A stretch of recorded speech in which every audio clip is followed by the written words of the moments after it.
Welcome back, everyone, to Totals Nonstop Impact Talk for Impact fans, right here on the YouTube and the old Twitch and wherever you get your podcast audio worldwide, baby. To my left, you're right. Mr. Front Row Bill is in the house. How you doing, man? Doing good, J-Bone. It's good to see you back. Bone Man back in the saddle. Couple solo shows the last time. Yes. My West Coast solo shows. But good to see the Bone Man feeling better. A little back in the saddle again. Oh, yeah. Just like the old Aerosmith song. We are back in the saddle again. But don't ask me to do a Steven Tyler imitation. It wouldn't be pretty. I'd probably have a stroke doing it. Although I did, if you guys watched the live reaction prior to this, someone asked me to do a Booker T imitation. Ooh. And that was interesting. What, a sucker? No, it was just a lot of yeah. Okay. No I thought you may water, did a spin-a-rooney no on the meat. show. Oh, wait. How's it go? No water, no bread, just meat. You get the stylings of J-Bone here on the TNA show. Oh God, he is not boring to watch on a Tuesday night. Let me tell you. So yeah, let's talk about last Wednesday. Jesus. Yeah, just the Bone Man had the fever for a few days, so I'm completely lost track of my days. What is this, Thursday? Here we go, Thursday. Yes, Thursday, as it says on the thing here. So I remember watching part of last week's show, but like the first 15 minutes didn't happen for me. I have no clue. If you were watching on TNA Plus, there were some technical issues. If you were on Access, I think you were fine. But if you were on the app, you may have had problems. Look, I know I had a bad fever, but I'm just staring at like a blank screen for like over 10 minutes, and I'm like, what am I doing? I turned it off. I'm like, you're like, I want my Joe Hendry. Yeah, and there was nothing. I think I came back later and I watched highlights on YouTube just to. Yeah, they posted it on YouTube. Yeah. But I was like, man, what a rough night. Well, they haven't had a night like that in ages. So I'm not going to sit here and be like, well, they need to improve this and they need to improve that. No, man, they've been killing it. You're going to have glitches here and there, so. Yeah, I'm not really even sure, though, because obviously they have the same streaming platform that WWE has. So I don't know if it was more on their end or what because obviously their broadcast feed was fine. It was the app. So I'm not exactly sure what happened there. But hopefully it's something, obviously, you live and learn. And hopefully whatever that issue was, then obviously gets cleaned up later. But it seemed as the show progressed, they got that better. But I think that's the more you're pushing. And we all know right now that's the goal. Like they're not hiding it. It's being spoken out there. Like their goal is shopping the show right now, not to sell it, not to sell the company, which I know always gets people talking. That's not happening at all for the duration of this partnership. But they are looking to get the show on another platform. Could be another TV network, could be streaming. It's going to be who shows the money. Who, as Jerry Maguire says, shows me the money. Right. Show me the money, J-Bone. And if they keep, if they keep knocking it out of the park with the pay-per-views and the weekly TV show and, bringing new people to the forefront of their product, new signees and all that stuff. It's gonna happen. It's gonna take a while. I have a feeling it's gonna. I don't know this for sure, but I have a feeling it's gonna be the WWE connection with a TV network. That's what I think. Like it's gonna be CW. It's gonna be in the family of the USA networks. It's gonna be something. It's gonna there's gonna be some connection there that gets a deal done. Is what I think will wind up happening. Oh yeah, yeah. Somebody in the chat in the live reaction was saying they hope they go to USA. Well, that's a pretty steep wish. I don't know if they're gonna get there, but we'll see. We'll see. Well, I guess the whole setup is like, what's on USA now? In the end, what does USA still have? I think Silk Stockings is still on. USA up all night. I'm dating myself. I'm really dating. Yeah, where's Rhonda Shear, Gilbert Godfrey? Yeah, the Cartoon Express. Yeah, there you go. There you go. We could go old school USA. That's the thing. Like it's like network television's changed even in the last couple of years, and cable television's changed the last couple of years. So it could be anywhere. Yeah, and that's the thing about one of the best things about sports / entertainment / professional wrestling is you can put out a weekly product, and whether it's perfect or not, people will come and watch it in droves. And, at least by the hundreds of thousands, at least by the millions, depending on what your product is, where it's on. Television's so weird, though, because all you hear about is, Netflix canceled 4 more shows. NBC, CBS, all these other TNT, whatever. You name a station, and it's they just canceled 5 more shows after 1 year. I hardly watch regular TV anymore, Bill, because it's not worth getting invested in anything new, except for wrestling, because you're gonna watch a handful of episodes and it's done. It's gone. The problem with produced scripted television is it's expensive. That's the thing with obviously wrestling. But obviously you see big money now in wrestling and other live sports. But still, wrestling is still much more inexpensive, just like reality TV. And that's why there's so much reality TV out there, because it's less expensive. It's a more economical way for these networks to make money. And that's why TNA is in a good spot here. But hey, that's why it's great. Anthem owns them. They're on their own network, but then they can also obviously now parlay this into hopefully reaching a bigger audience. And it's all about the advertising. Let's go. I know it was all kind of craziness the last couple of weeks, J-Bone, but Unbreakable. All right. Remember the ramp at Unbreakable, the digital LED ramp? Oh yeah. They had. Very cool, right? Yeah, that was. What is that going to be? Because you haven't seen it since yet, but I think you will see that again.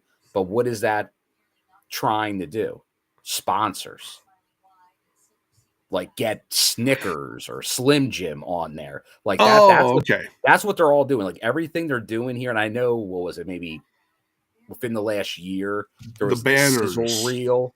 There was the sizzle reel of promoting almost like what you're going to do at an upfront to sell your show. And that's kind of what they're doing. That's why, I know I said the word sell and people get all nervous. People are falling out of their the show's going to falling stay out of their damn chairs on Access TV. It's going to stay on the app, but it's also going to be somewhere else. I think by Slammiversary, definitely by the end of the year, it's going to be a deal will be done to be on a bigger network. And I think the WWE stuff is a big connection with that. Right. Is, use like, I don't know exactly who's helping with what, if it's financial, if it's behind the scenes, I don't know. But it's like, man, use the resources while you can. Seriously.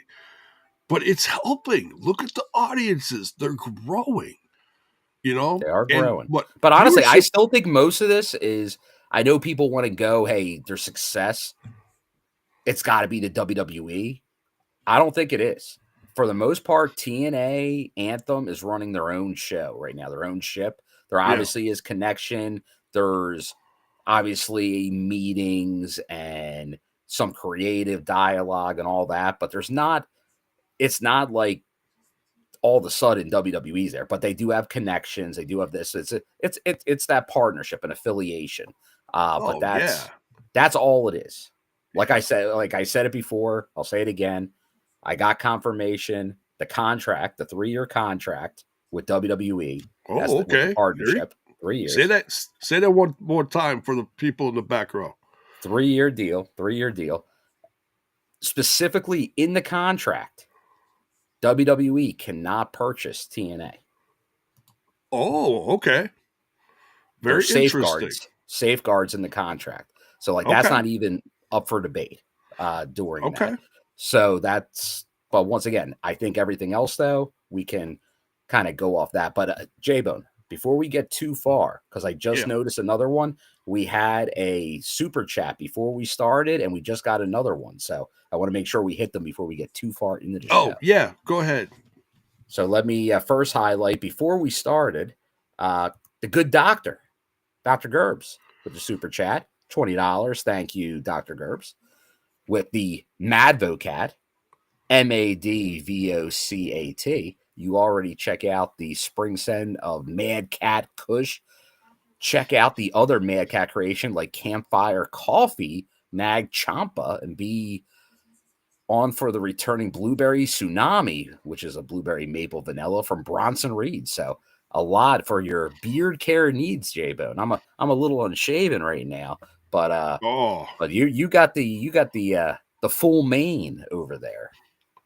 It was a lot longer earlier. It looked I had the COVID. You may have used a former sponsor of ours. Oh yeah, I totally did. Absolutely. But let me tell you, if I grow it back, I can use some of that blueberry suit, dude. You gotta wonder, some of these guys are putting their names on it, and not to be weird, but it's like, ooh, does Bronson Reed smell like blueberries? He might. You get close enough, J-Bone, you never know. I mean, I'm a straight man.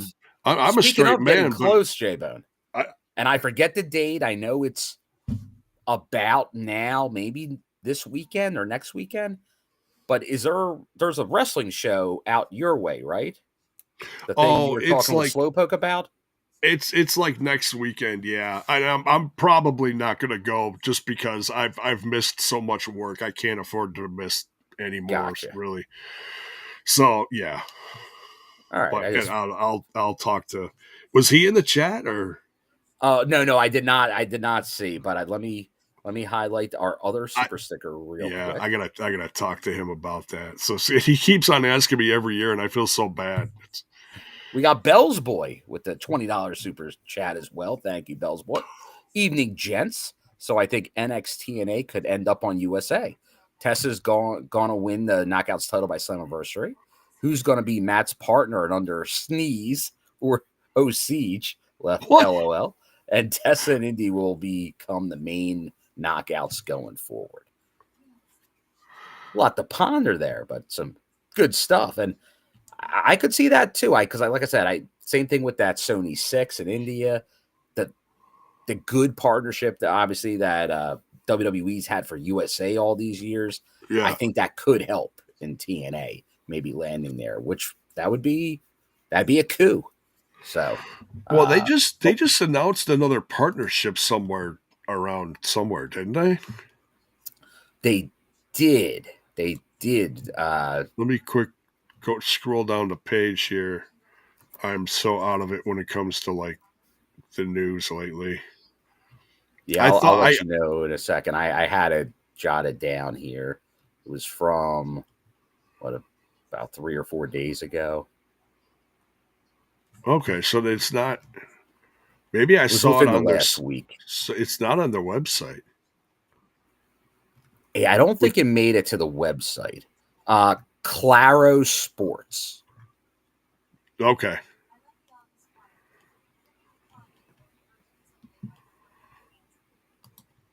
Got it. So, audiences in Argentina, Bolivia, Chile, Colombia, Costa Rica, Ecuador, El Salvador, Guatemala, Honduras, Mexico, Nicaragua, South Panama, America. Yes, Paraguay, Peru, Dominican Republic, Uruguay, and Venezuela. Nice. So, President Carlos Silva has got his fingerprints all over it. Nice.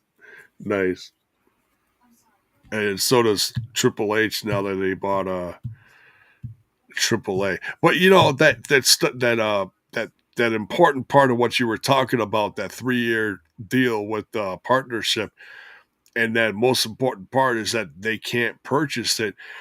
That makes sense. There's been so many people, including people in our own chat, Bill, that have said, "Oh, it's just a matter of time before WWE purchases it." Yeah, and you never say never in wrestling because anything can happen.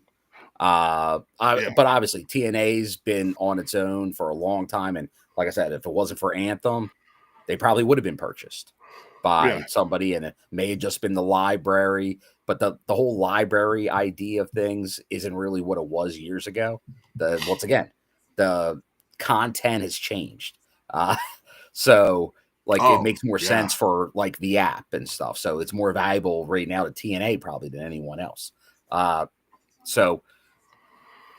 yeah, that's the whole key. And I know obviously there's people that are going to think that's going to happen. And like I said,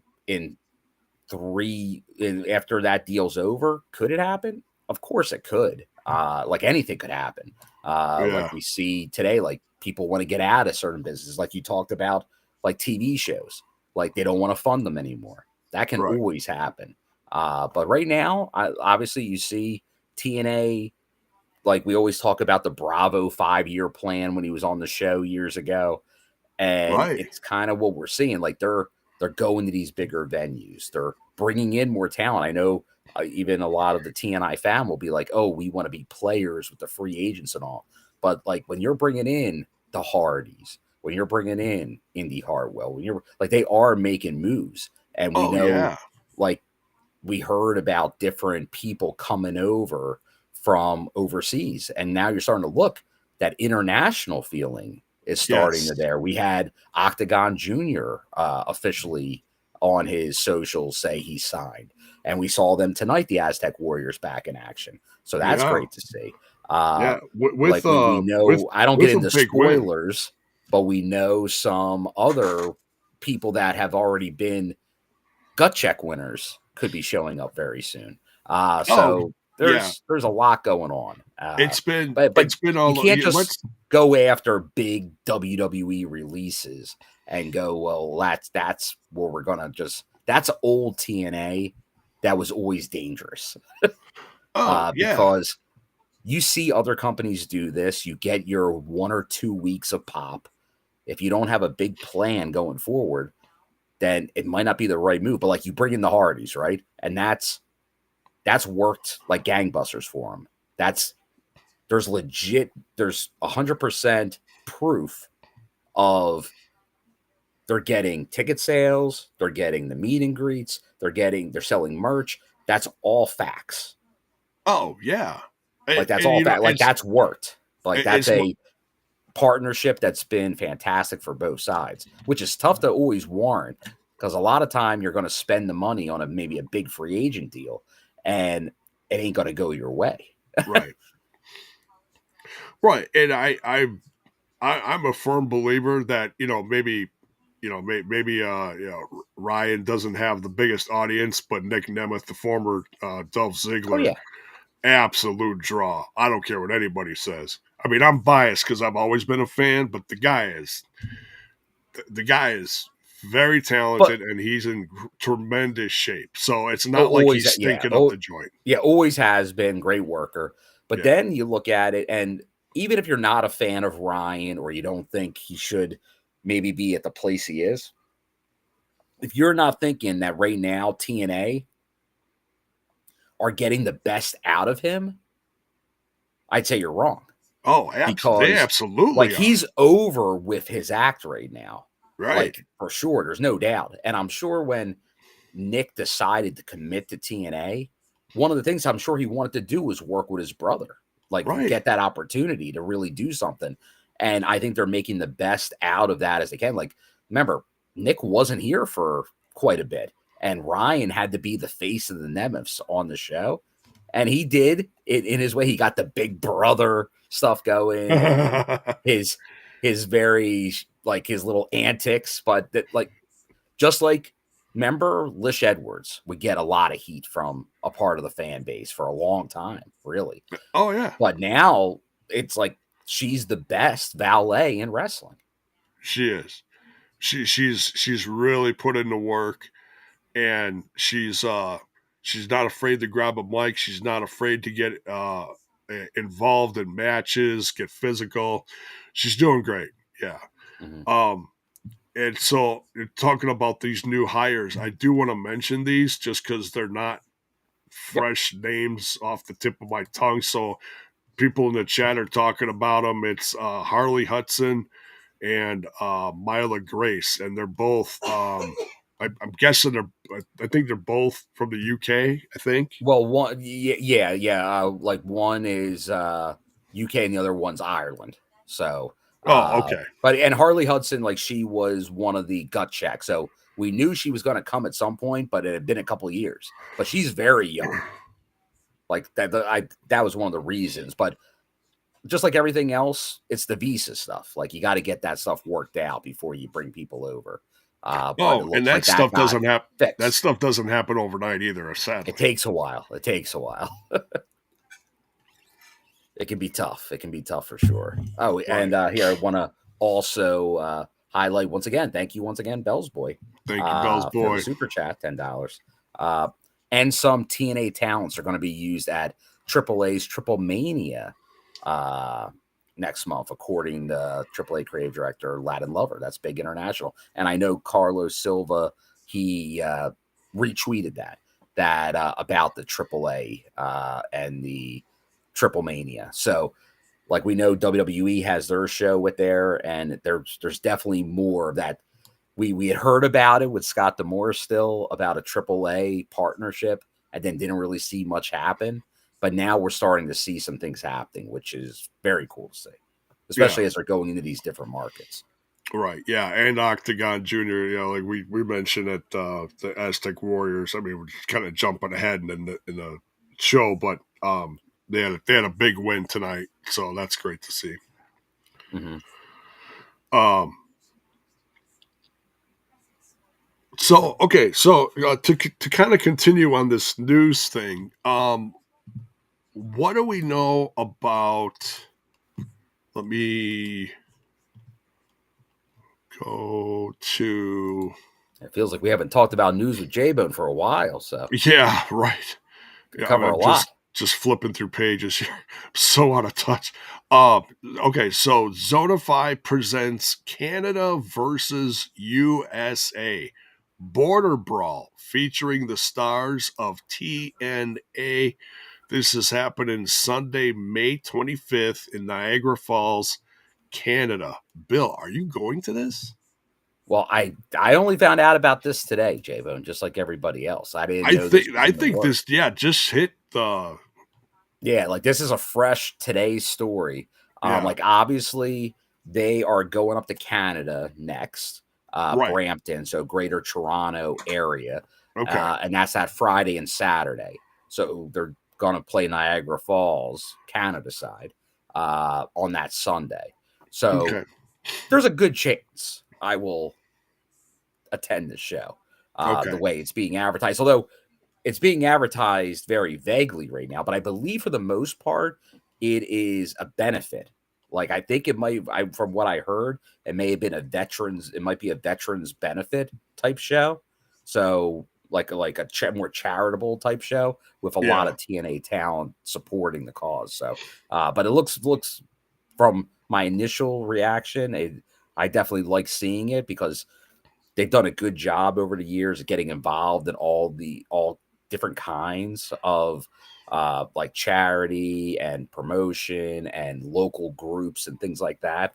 Like that goes back to the Impact Zone in Florida and things like that. So I love the way they word this. Now you could go to TNA wrestling.com and read the whole thing, but I'm just going to read part of this because I love the way that they word this. It says the Border Brawl will stream live on May 25th from Canada, USA border in Niagara Falls, Canada, exclusively for free on Zonify.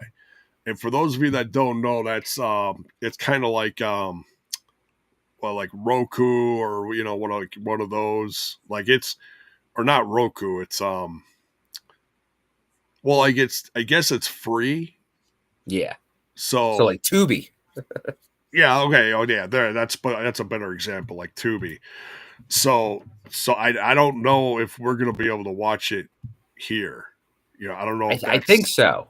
I get the impression you should be able to watch it where, honestly, pretty much wherever, like if you can access that app and that website, I believe you can watch it. I don't think there's because some are only available, like certain things like that are only available in other countries, but we'll see. Yeah, as long as you have access to it, you should be able, obviously, to watch this show because it'll be part of that platform. Okay, so it says the event. It sounds like more information will come out by next week. It sounds like. Yeah. So I'll be staying tuned. Yeah, there you go. The event features wrestling icons Brutus the Barber Beefcake, one of my all-time favorites, the Mountie, Jacques Rougeau, Barbie, the fabulous Rougeaus. Yeah, right. Kelly, UFC's Quentin Rampage Jackson, and many others. Starting next week, tickets will be on sale through Zonify's website.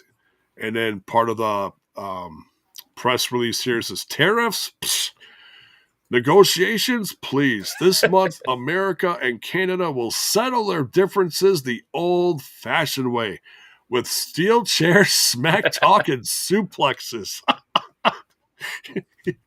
That's a good write-up. That's a good write-up. I love it. It says, welcome to Border Brawl, a live international wrestling super spectacle streaming exclusively for free on Zonify, co-produced with TNA Wrestling across. It says available across USA and Canada. Border Brawl will take place May 25th at Niagara Falls Convention Center on the Canadian side of the border, proudly billed as the prettier side of the falls. With politicians deadlocked in trade talks in a chokehold. I love this. The event's going to be wonderful. No one's going to put me in a chokehold. The only solution is a no disqualification international slobber knocker inside a squared circle. I like a slobber knocker. I love it. Absolutely love it. So yeah, and I'm not, like I said, I'm not going to read the whole thing, but that's a good portion of it right there. But yeah, that definitely, it looks amusing. I'm intrigued by it for sure. Like I said, since I'll be like, the plan probably would have been do my drive back after the tapings that Saturday night. But I can be convinced otherwise. So maybe extend my trip a day. I think I'm free that day. Like that wasn't when I was rushing back to go do something else. So I should be able to make it. So I've never really taken in the falls. That could be my excuse to take in the falls for a day. As Bonus Baby said, maybe I'll grab myself a barrel. I wouldn't do that, Bill, honestly, No? because I mean I've seen the Superman movie plenty of times and we know what happens. Um, but if you're lucky, maybe you can get one of those suites like Superman and Lois had, because that was a pretty pimped out room. I'm just saying. With the fireplace in the middle and the If you know, you know. bring a date, Bill. Bring it. Oh, There you go. saying romance at the falls, J-Bo. Wrestling, and Niagara Falls. It's just The falls aren't the only thing dropping. damn, Bill. What are you talking about, J-Bo? Bill's quietly the biggest PIMP in the room. All right. Anything else news related? Because like I said, I've been a little out of touch with some of the stuff lately. There was one of our friends at TNA, Ross Foreman, officially PW Insider, about we had heard promoted the vice president a couple weeks ago, but I think it got more information on it, more of the role, which is well earned, well deserved. Yeah, him and Eric Tompkins. Yes, that's.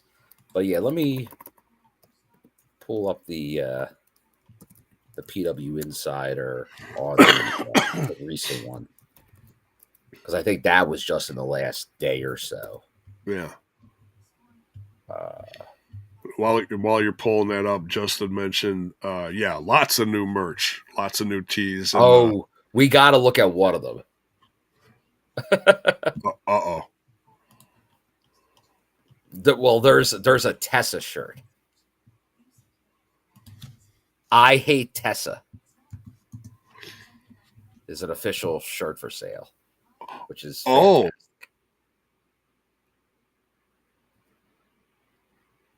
This is wonderful. We're gonna do a little share screen of Rooney here. Yeah, like on the main T-shirt page, it's not on there. You gotta look for it. It's weird. Yeah.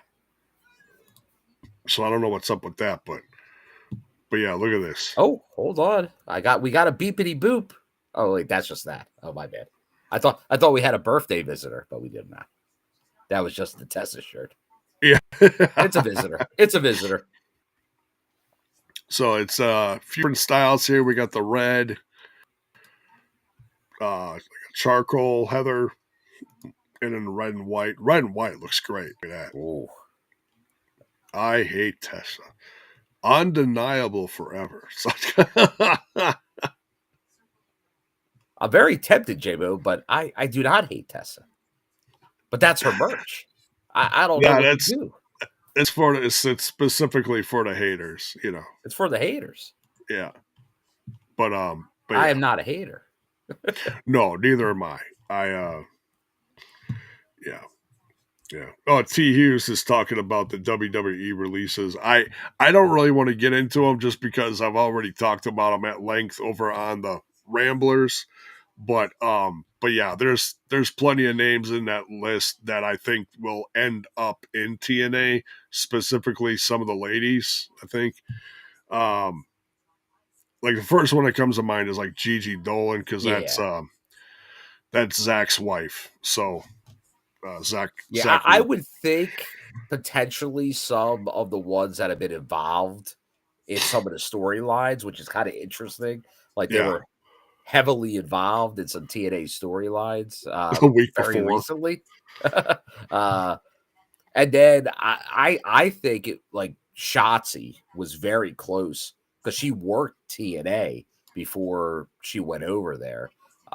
So I think that's a name to watch, I would say as well. Yeah. Yeah, there's a few of them. I don't think all of them, because I'm sure some of them want the Tony money. They're not stupid. Yeah, and then also, once again, a 2-hour show, an explosion. Not a lot of extra time. Like you pretty much have a number of roster spots.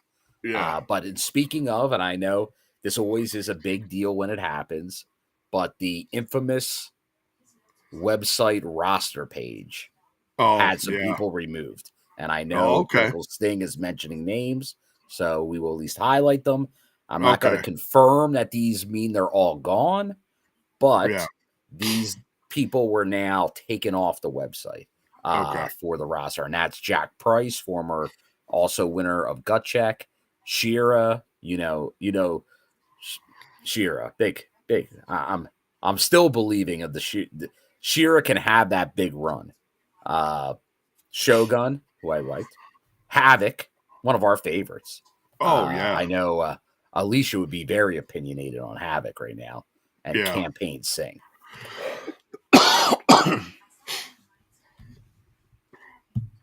So, yeah. What are you going to do? Oh, John Palmer's already talked to TNA merch, John Palmer, because I think that's exactly the right idea. They need the Tesha shirt to have a version with hate crossed out and replaced with love. Like that's Oh, like have two. Well, that reminds me. Do you remember the Chris Sabin shirt? There was a Chris Sabin shirt that they did that with. oh, like I love this place or something. No. Well, that was his slogan. But it was like Oh, I am Chris Sabin and maybe I beat Chris Sabin. oh yeah, something like that. It was the Yeah. same shirt with two different wordings. So I like that. Good idea, John.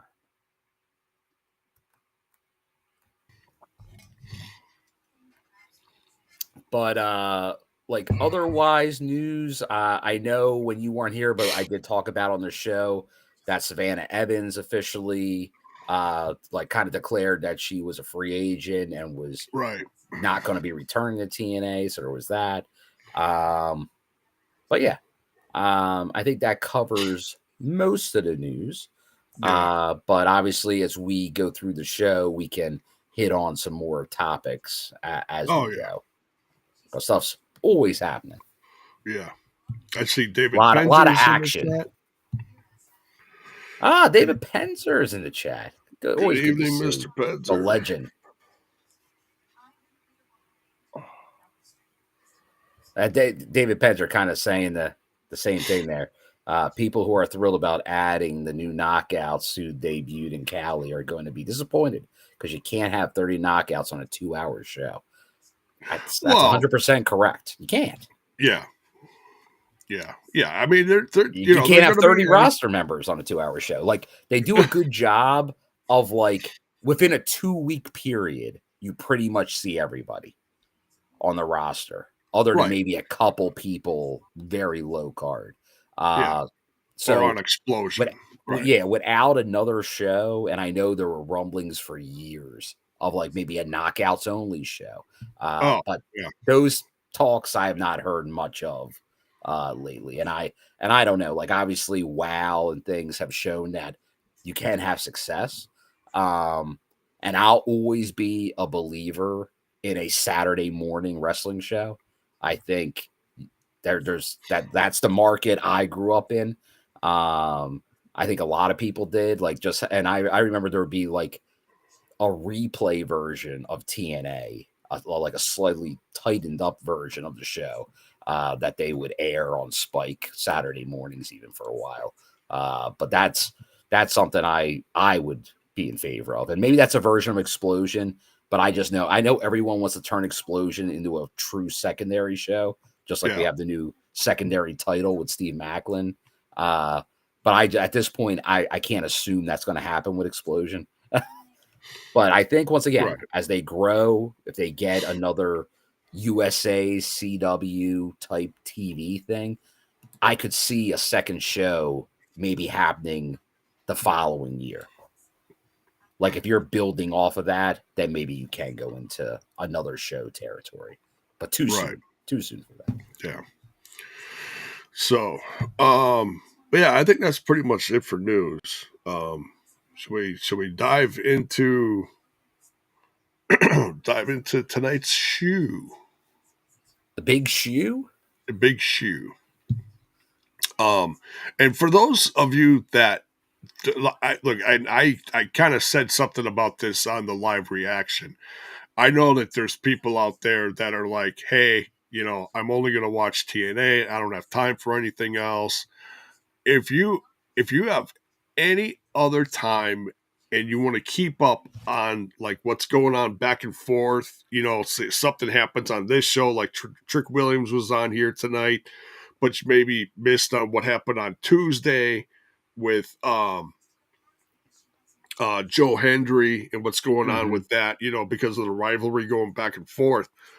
You should definitely at least watch some of the clips that the CW puts on YouTube. It is good to know, but that does remind me, I do want to highlight another comment from Bell's Boy that was said earlier, kind of in reference to this. When I was talking about kind of the relationship, he said, sorry, Bill, have to respectfully disagree. NXT is running the show. I see too much NXT now. I can't tell the difference between the CW and Access shows anymore. It's how I see it. Sorry. And I think depending on the week, because I will not deny there were some weeks that have aired that are, like you just said, like if there's a heavy Trick Williams episode or what they were doing with the knockouts, tag team titles, cross promotion, and some stuff, obviously, with Joe Hendry between brands. Like, I think that's a good synergy between brands because you are following storylines. And even though there was a live episode, a lot of TNA is taped still. And they're timing it right to have storylines air on multiple TV programs, which I think is a great, like, I think that's awesome. Yeah. But I do also understand if you're not an NXT person that it feels a little bit invasion of storylines. I'm not going to say invasion of the company, but invasion of maybe certain storylines. So I can get that because there's some weeks that the NXT stuff's not heavy. Then there's other weeks where it's really heavy. So I kind of do get that.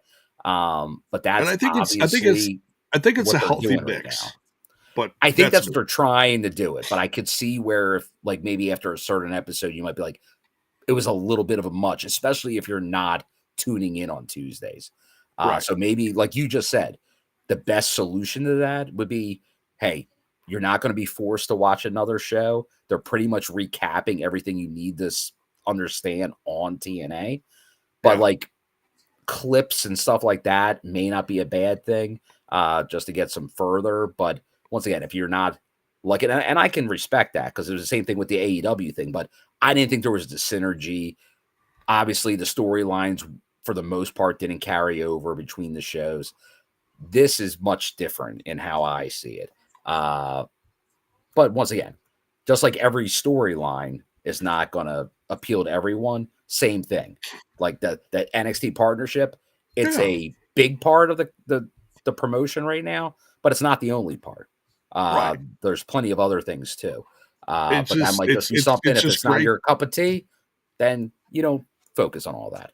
Right. It's just great to see that there's another option. Like if somebody's like, hey, I'd really like to work with so-and-so on the other show, or someone says, oh, I'd love to work with Rosemary and TNA. Rosemary's been back and forth many a time. And before Jordan Grace went over, she was back and forth a lot. In fact, quick update on Jordan Grace. If you haven't seen what she's up to lately, Jordan Grace is the new #1 contender for the NXT women's title. So very proud of her. She just had a knockout, pardon the pun, knockout match with Julia on Tuesday. She headlined it, and it was amazing. She's doing great. I'm so proud of her. So yeah, it's not going to be everyone's cup of tea. Go watch some clips, watch what you want to watch, if you got time. If you don't, whatever, we're just saying it's out there, and and like I said, do I watch all NXT every Tuesday? I do not. Right. Same here. I watch it sometimes depending on what's advertised. If it feels like an NXT, like a TNA heavy show, then I watch it. If I don't, then I kind of do what you said. Like I'll find clips and then I might follow up and watch more of it, depending on what happened. Like if there was a surprise or something like that. But I definitely get what people are saying on that. And I do want to highlight David Penzer. Bill, I'm assuming you know why Explosion exists, a little inside baseball. Yes. I'll just leave it at like, there's a lot of international reasons for Explosion's existence, why it's always existed. And for Oh the yeah, most part, there was a long time where if you lived like us in America, we didn't really see Explosion. right, It didn't right. exist for us. It And existed for we talked everyone about but us. right, and we talked about that a lot in years past when we were doing we had a secondary show. I forget what day, but we would review Explosion and talk about some other stuff going on. Mm-hmm. Um, But that's but when yeah, Explosion actually started being like viewable, because I still remember going to an early Toronto show and my staying on top of the strip club. yeah, And that was the first time I saw Explosion air on television because it aired in Canada right. internationally. It didn't air in the States. It was all syndicated international. There you go. Yeah. Good to see you, Penter. But yeah, so let's dive into the show here. Starts out hot with Trick Williams is back. Like I said, this back and forth between Trick Williams and Joe Hendry is getting hot. Um, Mm-hmm. and I think the only thing that hasn't happened on TNA yet is for like Dark State to show up. And if you don't know who Dark State is, that's one of those things where you got to watch a couple clips of NXT and kind of catch up. It's a 4-guy group, kind of looks like the Shield 2.0. They got masks. They're all in black. They're big. They're badass. They're just destroying everyone, including Joe Hendry when he's there. So it's interesting, very interesting. Now, and Jay, you might be able to speak this better than I can, because once again, like I said, do I watch all of NXT? I don't. But obviously I know Trick Williams. Obviously when he was in the tag team with Carmelo, but then like he has obviously the whoop that trick massively over with the crowd at like the takeovers and stand and deliver type stuff, like biggest pop on the roster of NXT. But then he's like obviously coming in a Joe Hendry feud as like what appears like a heel. But then I was watching his interactions closely, and he's still like, if you're cheering him in the crowd, like he's high-fiving people, like but then he kind of says it's not that he's really heel, it's about respect. Right. And it's not it's just, he's not just gonna be nice and try to get you to like him. He's all about the respect. And if you appreciate him, so he's kind of a tweener. He's exactly what a tweener is. So like he'll take the cheers and the boos. Yeah, But like he I'm still surprised gets they a moved lot of him into cheers. even that, because he was so over. I'm surprised they're even moving him to that. Because he's kind of like the Joe Hendry of NXT, like super over babyface. But they're transitioning. And I know, like, if Alicia was here, and I think you'd say the same, there is an underlying heel to Joe Hendry that they can bring out if they want to at some point. Right. Like his motivation stuff can come off heel, like the videos and stuff, like especially early on. Like those things are like, it was hilarious. It might not get the best consequences, like unintended hilarity, but it's just interesting that like kind of like who I would say was their biggest baby face just kind of showed up as a heel. So I could see, if you're not an NXT person or maybe just heard things, you're like, what's going on here? Like you try to get your head wrapped around it. Yeah.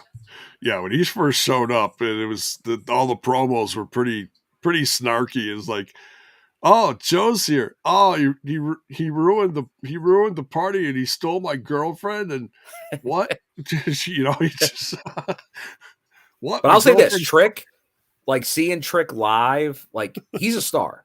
He's going to be a star, a WWE star going forward. Oh, like there's no doubt.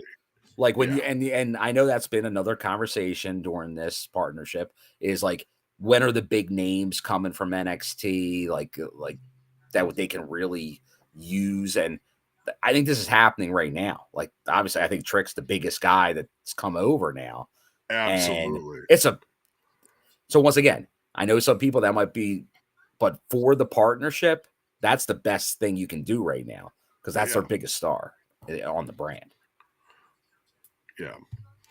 So Trick comes out and he's talking about how he's going to take Joe's title, and so then Joe comes out and he's beating up security, he's diving through them, he's beating up Trick. Joe's not having it. Joe's he's had a rough few weeks, so he's absolutely had enough of this NXT stuff. His, the invasion, the dark state, Trick Williams attacks. He's like, that's it. So, and for those of you that don't know, it was announced on Tuesday that at Battleground, and that's going to be WWE NXT Battleground late. I want to say late May. Is that the week after Under It's Siege? the week after Under Siege. Okay. The week after Under Siege. Unless it's the Sunday after Under Siege. It's in that window. It's very shortly after Under Siege. Joe's gonna defend. It's gonna be the first time he defends the TNA title on an NXT WWE show. So that's big. And there's a lot of people that think Trick might be the one to dethrone him. I'm not saying who's saying that, but I'm hearing it. It's, the opinions are out there, Bill. So okay, Mayor confirmed. So it is the day after. Well, Under Siege is a Friday, 2 days after. Okay. All right. Oh, May so 25th. it's the same day as the border beatdown. Oh, which one are you gonna go to, Bill?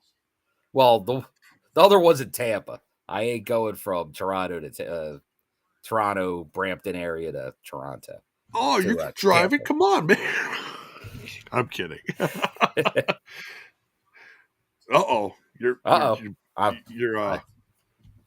I gotta fix my my back. Your banner's botching. Yes. We got a botch. I'll be right back. Okay. Give me 1 sec. All right. While Bill's fixing that, we'll continue.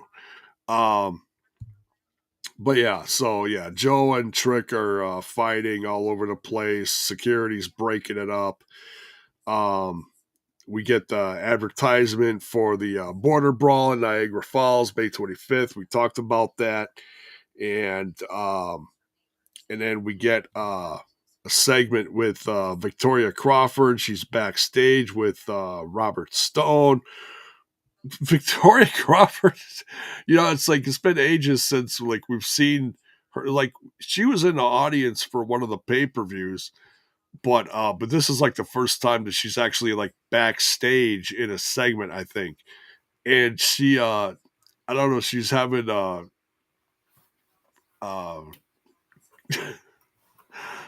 costume malfunctions or gear malfunctions or something, or her headdress or whatever she was wearing was like flopping all over her head, and she kept on moving it, and she really didn't say much, but it just looked a little awkward. It was kind of goofy. But it looked like a typical classic Alicia Fox segment, where she's just making the best of it, and she's kind of her old giggly self. So what do you think of her backstage with the Robert Stone? Well, it is. If you told me we'd be seeing the former Robbie E back in TNA, I don't know if I would have believed you. I would have said, "Where's the real town of the bromans?" Right, Jesse. But no, Jesse. What's his name? Jesse Goddard's. Jesse Goddard's. Yeah, come on, man. Yeah. Of the. Always was more of a Jesse fan than a Robbie fan, but hey, I know obviously he's had his stuff in NXT and that stuff. So, but it's an interesting angle because obviously you already have the liaison Ariana Grace, and they were playing that up. It's like, hey, what are we both doing here? Like I'm already kind of doing this, and obviously it's It seems like it's going to result in some kind of match at some point, maybe featuring Santino and company. But we'll see. We'll see. Maybe There's it definitely might be something going on.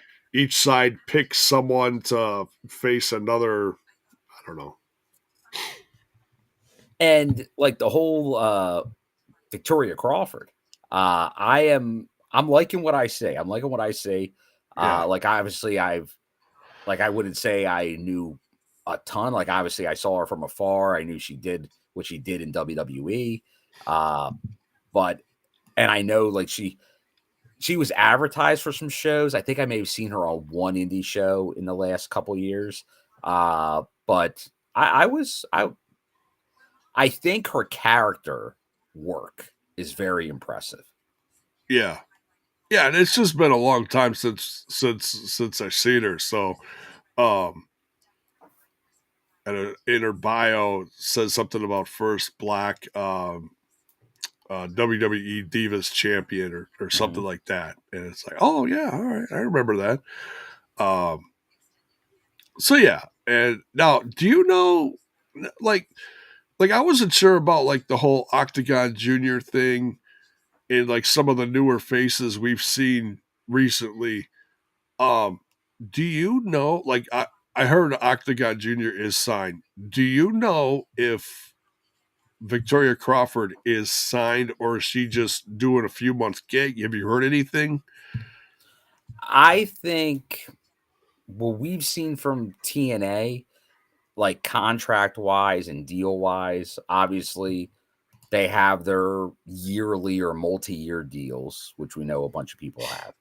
They have what we used to always say is kind of like maybe those 6-month trial type deals. Yeah, And then there's the pay per appearance. The like you show up this loop, maybe the next loop, the loop after that, stuff like that. yeah, I feel there's obviously an angle here with Victoria Crawford. I would say, if not a 6-month, at least, I would say at least a handshake on a multi-loop, multi-month basis. okay, yeah, could be, I yeah, would be surprised if we don't see her through, yeah, if not the end of the year, Bound for Glory. I yeah, feel like is probably like Slammiversary at a minimum. I think she yeah, plays because remember, she's like a wrestler, but also a deputy director of authority. So she's right, got like a dual role in the storylines. So I yeah, think that kind of maybe even confirms more that she might be under more of an official type deal. yeah. But like I said, I would say at least 6 months, but it could be a 1 year thing. Could be. Because I think a lot of us all thought she was going to be coming over because there were connections. Like I saw her with like Gail and Lish at indie shows during Mania back in Philly. So it's like I know I think she was close to coming over this whole time. So and who knows? Like that could be. We know Jazz is backstage now as well. Maybe it's a transition from in ring to a post in ring career at some point. Yeah, That could also be a possibility. And just talking news, J Bone, a little out there. yeah. But I know this past Tuesday, because we didn't really talk about it other than Joe Hendry, Trick Williams, there was that battle royale on Tuesday at NXT that featured Okay, yeah, two. We knew there were going to be two mystery TNA appearances. And it okay, was someone we saw, Zach Wentz, who right, showed up there before, but somebody that made their return to the company. Pretty yeah. big deal in TNA right now. Elijah, Elijah. yeah. Elijah showed up. So That why I'm now, place, and that plays into Trick. popped. Yeah, and it popped for him, and that's the whole Trick Williams, Joe Hendry angle. Like he's Yeah, involved in this. But the thing that really made me think of, remember what was it, a couple months ago, before Elijah came to TNA, and everyone thought he was going to AEW yeah, because of a video he did with the former Vincent that we saw during he was in the Honor No More and Bill Carr, they're not officially with Ring of Honor AEW anymore. Right. They're free agents. They're free agents. So right. I have a feeling because of that earlier Elijah connection, could they get involved for the inevitable heel turn of Elijah and show up? They could. There's also rumblings that Karrion Kross is going to use them. So we'll see. We'll see. I feel like that we've heard that before with the Wyatt Six and all. They were going to use them. Like, there's always rumors of them going to WWE in some role, but it doesn't happen. It never winds up happening. It's a different time. It's. I mean, from the first time that we've seen that till now, it's amazing how over the course of a year to 2 years, how much wrestling can change between companies. Yeah. And you know what? We didn't talk about it, but we'll talk about it during the main event. But you mentioned Karrion Kross, and I can't help but think of the infamous why he's not in TNA was because of the blading issue. And now that's obviously a story in TNA. That's news that it came out. Obviously, this match was already, the main event tonight was already done, which is a bloody mess. But a very good, well done bloody mess. And great match. And after Unbreakable, which obviously had the barbed wire massacre, right? So do it for the effect, but don't overdo it. But that's also what you need to do when you're going after a new, like another TV home, right? That's going to be you lead in with we're going to be blading and bloody and all that stuff.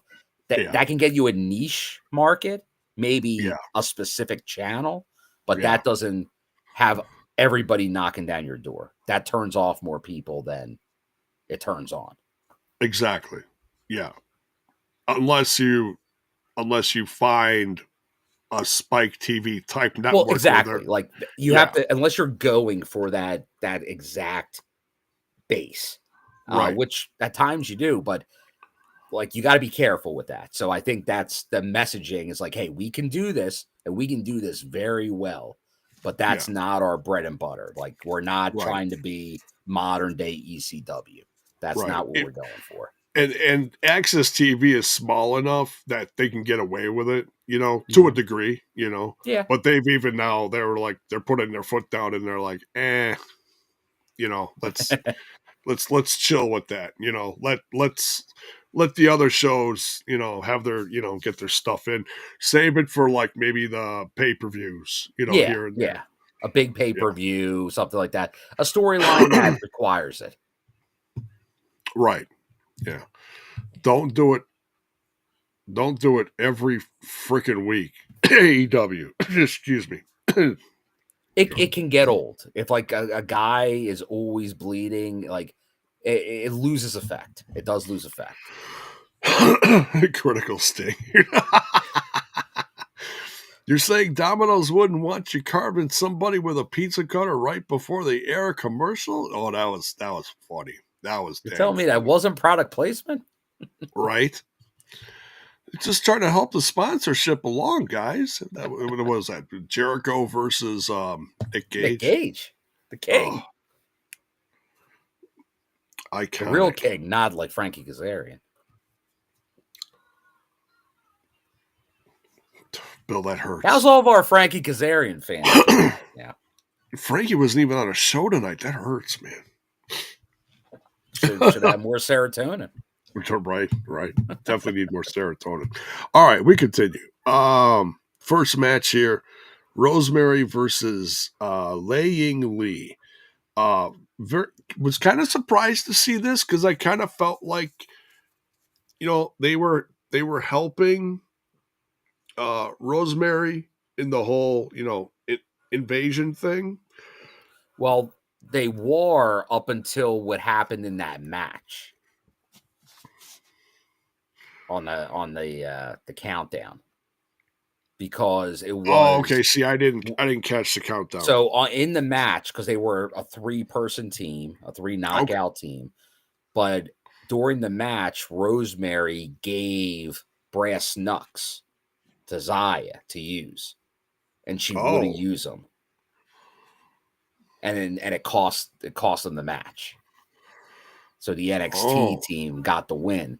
So Rosemary did not like that. Rosemary did not like that. She's like it's a little bit like the Demon Bunny of years ago, where so she's kind of bring out the dark side of Zaya, and Zaya is the angel that cannot be corrupted.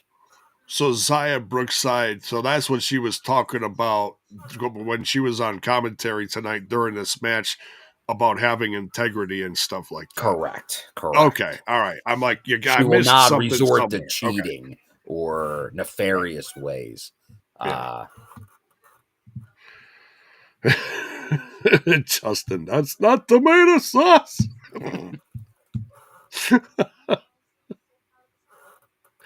Stuffed crust. I mean, never mind. Anyways, stuffed crust. So yeah, Lei Ying Lee. Wow. Take two. Lei Ying Lee. Sometimes it just doesn't roll off the tongue. I'm sorry. Mm-hmm.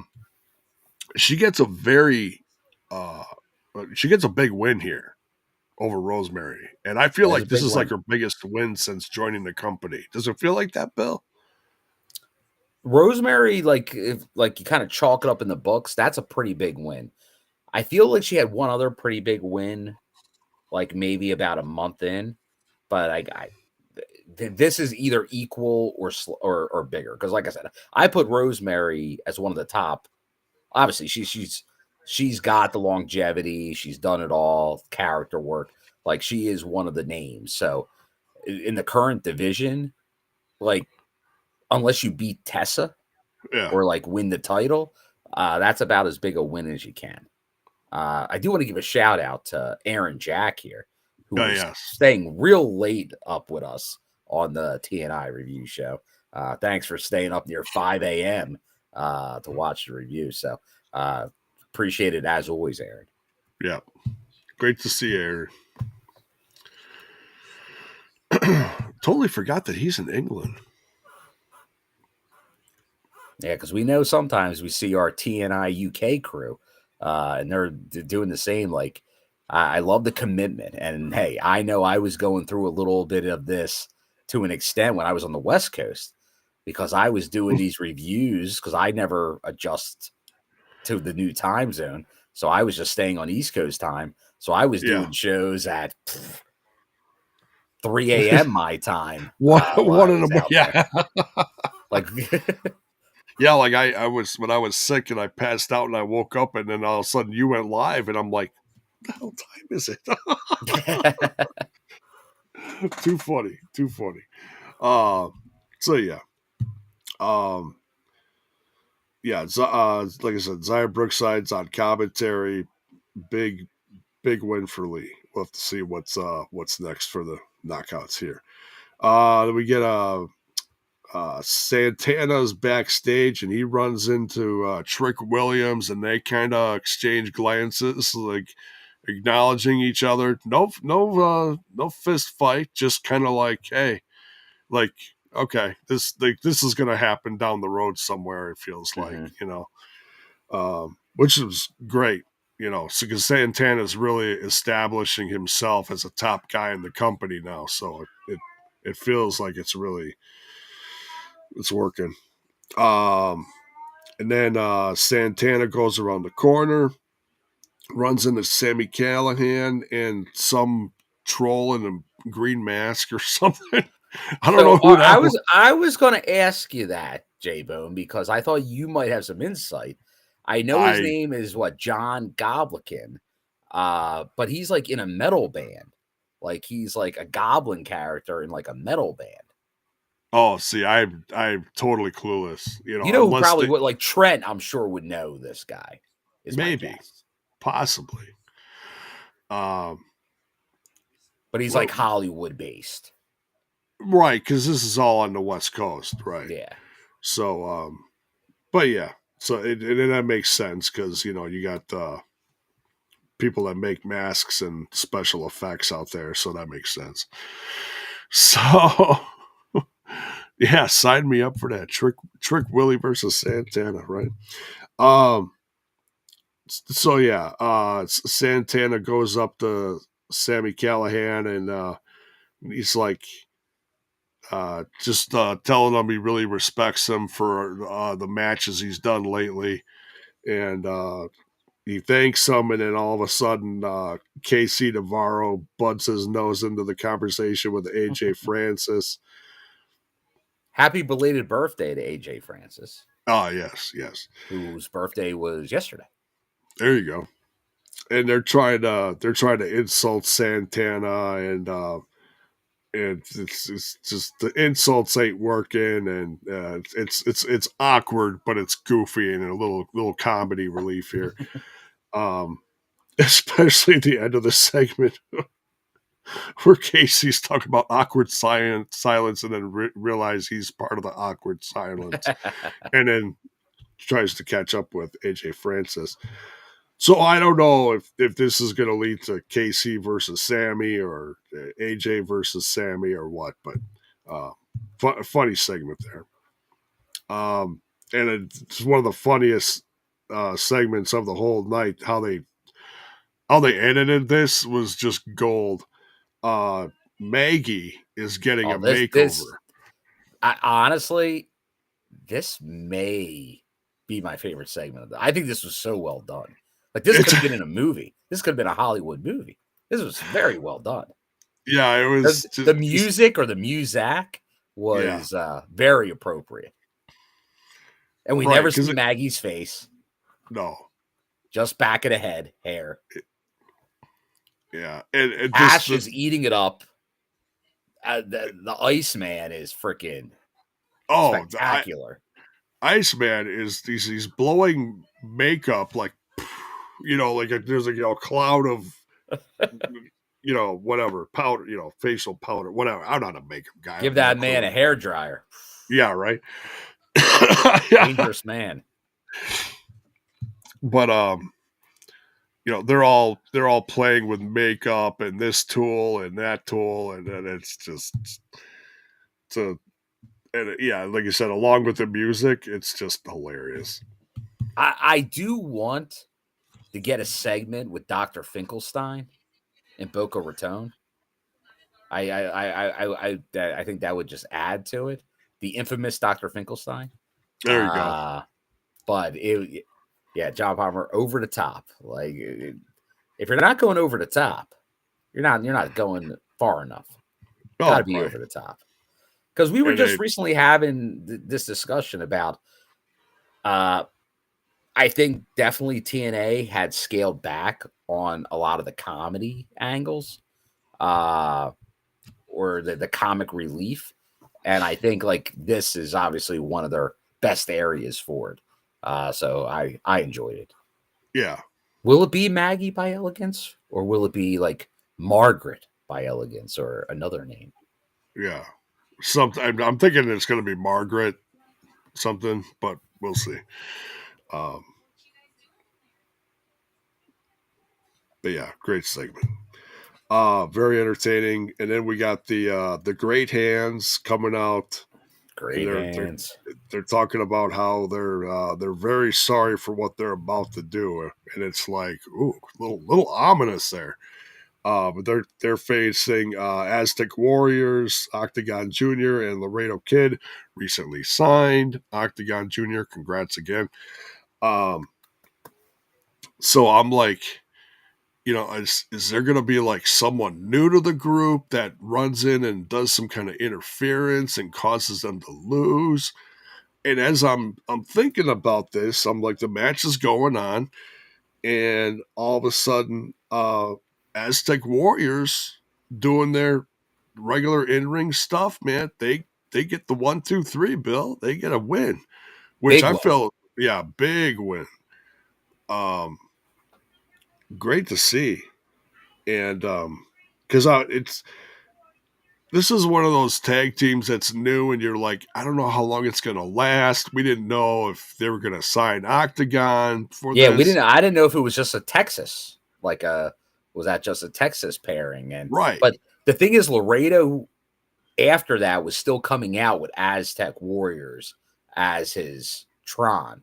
So it was like, okay, like then maybe he will be coming back. And now we got it official, which is very cool to see, because we've had the discussion for a long time about luchadors, and like obviously I was a big Black Taurus fan as well, and obviously with the K there was good there, but beyond that they didn't really give time or anything.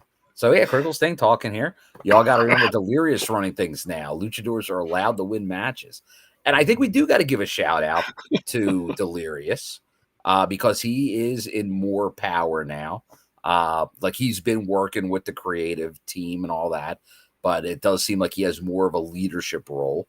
And like I said, with Delirious, he was definitely in charge of a very good time in Ring of Honor. Oh, yeah. But then he was in charge near the end of a bad time of Ring of Honor.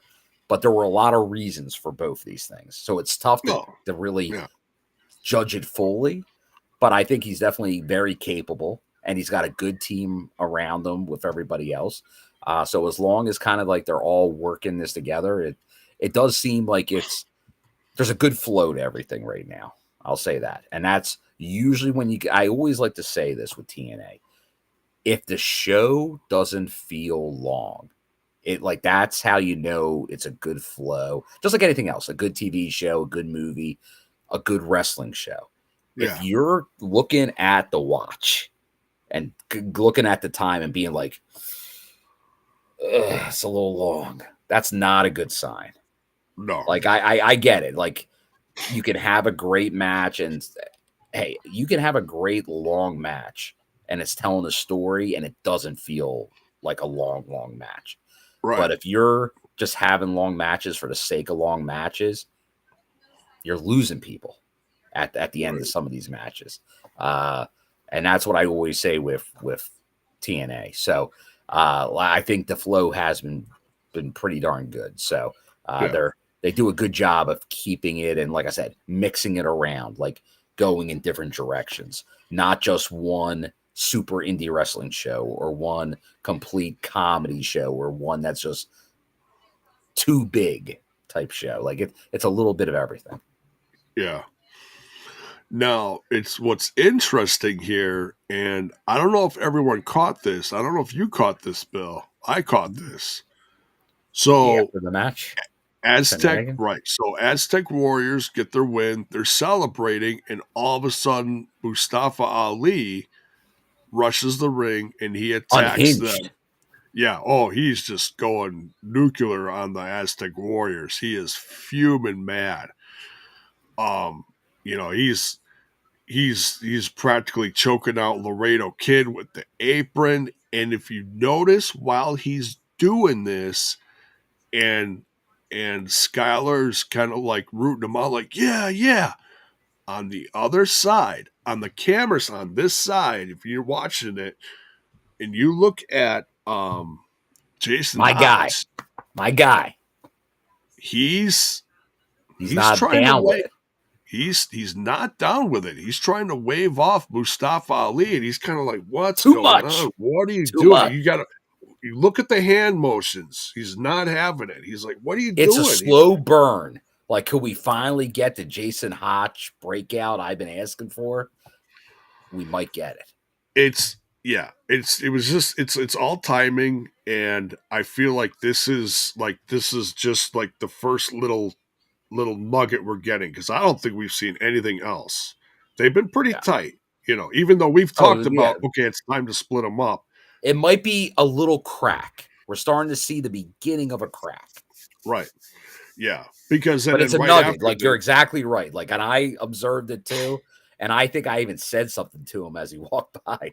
I'm like, that's right. That's right. It's time, kid. Yeah. So then Rascals come out in defense of Octagon Jr. and Laredo Kid, the Aztec Warriors. And but then by the time they're on screen and everyone else is outside of the ring, and the Rascals are, leaning over the rope, shaking fingers. What are you doing? You can't do that.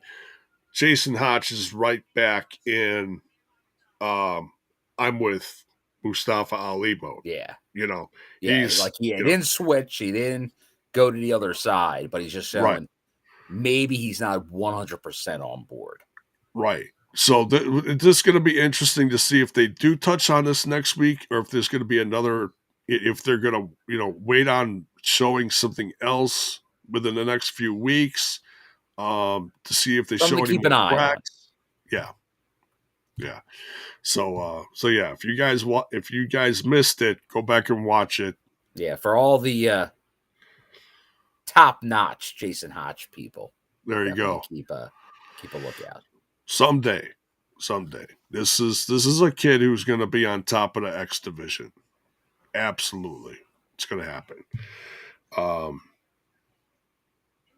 So, all right. So then we go into the Mustafa Ali versus Trey Miguel. Goes right into that. They have a great back and forth match. Trey Miguel, he's pulling out moves here. It reminds you of how good he is. The whole sliding out of the ropes, between the ropes, grab him, spin around, DDT move. That's just, he's been doing that for a few years now. And like every time he does it, it's just like, whoa, it just comes out of nowhere. And it's amazing. I love it. First time I think I ever saw him do that was during those Warrior shows in Chicago a few summers ago, like Warriors. Approximately pandemic time. And I don't remember who he was facing, but man, I think that's the first time I saw that is when they started featuring the Rascals out there. And I was like, good night. I'd never seen anything like that before. So, innovative for sure. He's amazing. But Mustafa Ali does get the win here. He's got some big dastardly moves that he's pulling it out. But there were some shenanigans from Press Secretary Steele on the outside that gave the advantage here. Yeah, she was out there. Yeah. But she can't compete right now because of that table spot. She got put through a table, J-Bone. Yeah, that's right. Yeah. Now, when was that? That was recently, right? That was very recent. That was during the Santana Ali match. Okay. At the pay-per-view. That was that an Unbreakable or was that? No, that was Rebellion. Rebellion. Okay. I knew it was somewhere in there, but okay. Yeah. They were all quick. They kind of all run together. Yeah, it was kudos because they had to turn both of those shows around in 1 week. Yeah, right. Yeah, along with, so part of it was live, some of it wasn't. Like the pre-show. It's like props for them to keep it all smooth. That was amazing. Yeah, I do see a couple people mentioning this right now, and I do want to. Because I did hear something about that. John Palmer saying he's waiting for Kai Lynn to come back. Yeah. And then Matt Smith there saying, I think she's still injured. And yeah, what I heard was, I believe in her rehab, she sadly re-injured herself. No. So I don't know to the extent and like a current time frame, but it seemed like there was a good chance she was probably going to be coming back close to now. But I think that's obviously been now postponed. Not sure if there's like a new ETA or anything. You never know with these rehabs. But that's the problem. Like for all the success, like where you see people come back and they come back either quick or right when you expect. There's a lot of times where that's the thing with these rehabs. Like you can re-injure yourself. Like that is a distinct possibility when you're going through this process. Right. So yeah, just we'll try and keep an eye on it, and hopefully we'll see her come back someday. Mm-hmm. Sucks, It's like when you assume that it's like, oh, they'll rehab and they'll come back. It's not always the case. Some of these injuries are in her case, she re-injured herself, or some of the injuries are career-ending. You never know, So we'll see. Yeah. Um.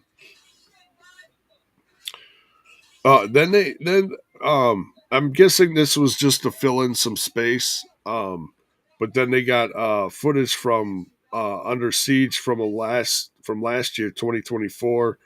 Uh, Mustafa Ali is defending his, at the time, X Division championship against Ace Austin, and they played majority of that match. And then so I stepped away for a bit because I'm like, well, I've seen this, and but still fun stuff, some fun Yeah. stuff. So, um, okay, and then the next promo is very good. It's kind of an introduction to Indy Hartwell, kind of a backstory on Yeah. how she, she's been doing this for several years. She made it to WWE. Um, and if you listen to her interview with Chris Van Vliet, I listened to part of it, not all of it, but it's very interesting because when they fired her, she was actually very comfortable. She did, because sometimes some of these guys, they can kind of tell something's coming depending on what's happening in their bookings and stuff. Um, she really felt like things were starting to jive, Mm. and then she got the phone call, and but then she was talking about how as she was growing up as a kid, she wanted to um, join the Knockouts someday, and she was a big fan. And it's great to see, Bill, because I feel like there's still that generation that grew up watching that first, I'll say, batch of the Knockouts. Well, The yeah, first you roster. you look at it, the company's now 20 something years old. So you really do Excuse have a me. generation of people now that grew up on TNA as an option, as an Right. alternative in the wrestling world. The number So two company. there are TNA kids out there. Uh like obviously myself, Trent, a lot of others, members of the TNI fam, like we were in our what early 20s, maybe late teens, a lot of people. But a Yeah. lot of these wrestlers of today, they were like 10, 12, 15, like right in that formidable stage of seeing something. And at this time, especially the knockouts, like from the early knockouts and how it progressed, remember, like the competition was still not putting the, we'll just call it the seriousness, the work, the professionalism that TNA was in their knockouts division. And it was Right. evident. Like you still had kind of all different kinds of people in the knockouts, but it was a prestige division. Like a lot of people will say the X division and the knockouts were what TNA was known for. And Yeah. that really was. So like that paid off. And we know Chris Bay was a TNA kid. Like there was, Oh yeah. it's great to see the people that really loved the company as they were growing up are now part of it. Yeah. So, but yeah, great promo about her, and talking about how she doesn't want to just become a knockout. She wants to become the knockout. She wants to hit that point where, when they think about the knockouts division, and she wants to be a focal point, which is great. And it's not always just being champion. It's getting the reputation of facing individuals, your work ethic, everything. Kind of like watching Deanna Perrazzo, Jordan Grayson, and others really gain a positive reputation in the roster. And that's what Indy Hartwell wants to do too. So great to see. Great to see. Then we get a Hardy's promo. I love it. She uses the words "cross the line," and she also uses that in the Chris Van Vliet interview too about crossing the line. It's great to see. Well, hey, look, bring it back. That's our song. Yeah. It is the theme of TNA. Cross the line It has is. always been the theme of TNA. Right. Cross the line. Then we got a Hardy's promo. 25. They're coming out to the ring, as in what's next. What's next for the Hardys? What's next for them? And then the Nemeth come out, and it gets a little behind the scenes, because I think some fans were watching this thinking about, okay, what shows are coming up. They got the Canada shows, and I'm thinking to myself, I'm like, can Jeff go to Canada? And as soon as I said this out loud to myself, all of a sudden Nick Nemeth's like, oh, by the way, he can't go to Canada because of stuff he did before, or something to that effect. And I'm just like, oh, he said the quiet part out loud. And you know what? When it happened, I give a ton of credit for how they handled this. Yeah. Because obviously, we've had Jeff Hardy and TNA for many times, as they've headed over to the UK or somewhere else. And it was always an injury angle. It's like, you got to put Jeff, you got to injure Jeff, write him off for a little bit until you come back. Yeah. At this point, the wrestling community, they're now treating you like you're not a complete imbecile and don't know anything that's going on in the world. I think most people, you don't have to be just somebody that is looking for all the information. You have an idea, there's a good chance this is he won't be able to go there. So be honest about it. And that's what they're doing. We know now, what we're going to see at Under Siege is we find out about a match being made. He can't be there because Santino comes out, and it's going to be a mystery partner. But I think that's a refreshing way to look at it, as opposed to just doing another injury angle. You can only go to that well so many times. Oh, yeah.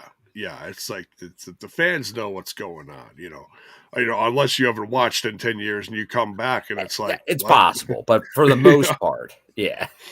Yeah. That they were over in AEW. He had some rough times. He had the court dates and whatever happened, and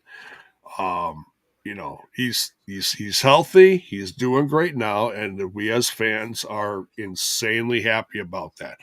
But you're going to run into stuff like this because TNA is an international touring brand. So you make the best of it. So next week we're getting, and I like how they made up for this, and I'm going to get to that in a second. They said, well, okay, so Santino comes out, he goes, you summon a god.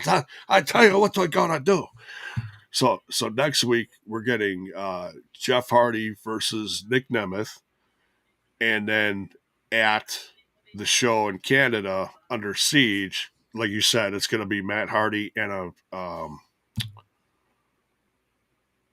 somewhat of his choosing, a partner of his choosing, excuse me. And and I'm like, well, I don't know, but off the top of my head, honestly, I'm thinking it's going to be Leon Slater. So hey, maybe we'll see. But that's that's kind of a easy win right there. Win or lose, it's a great pick. So we'll see what happens.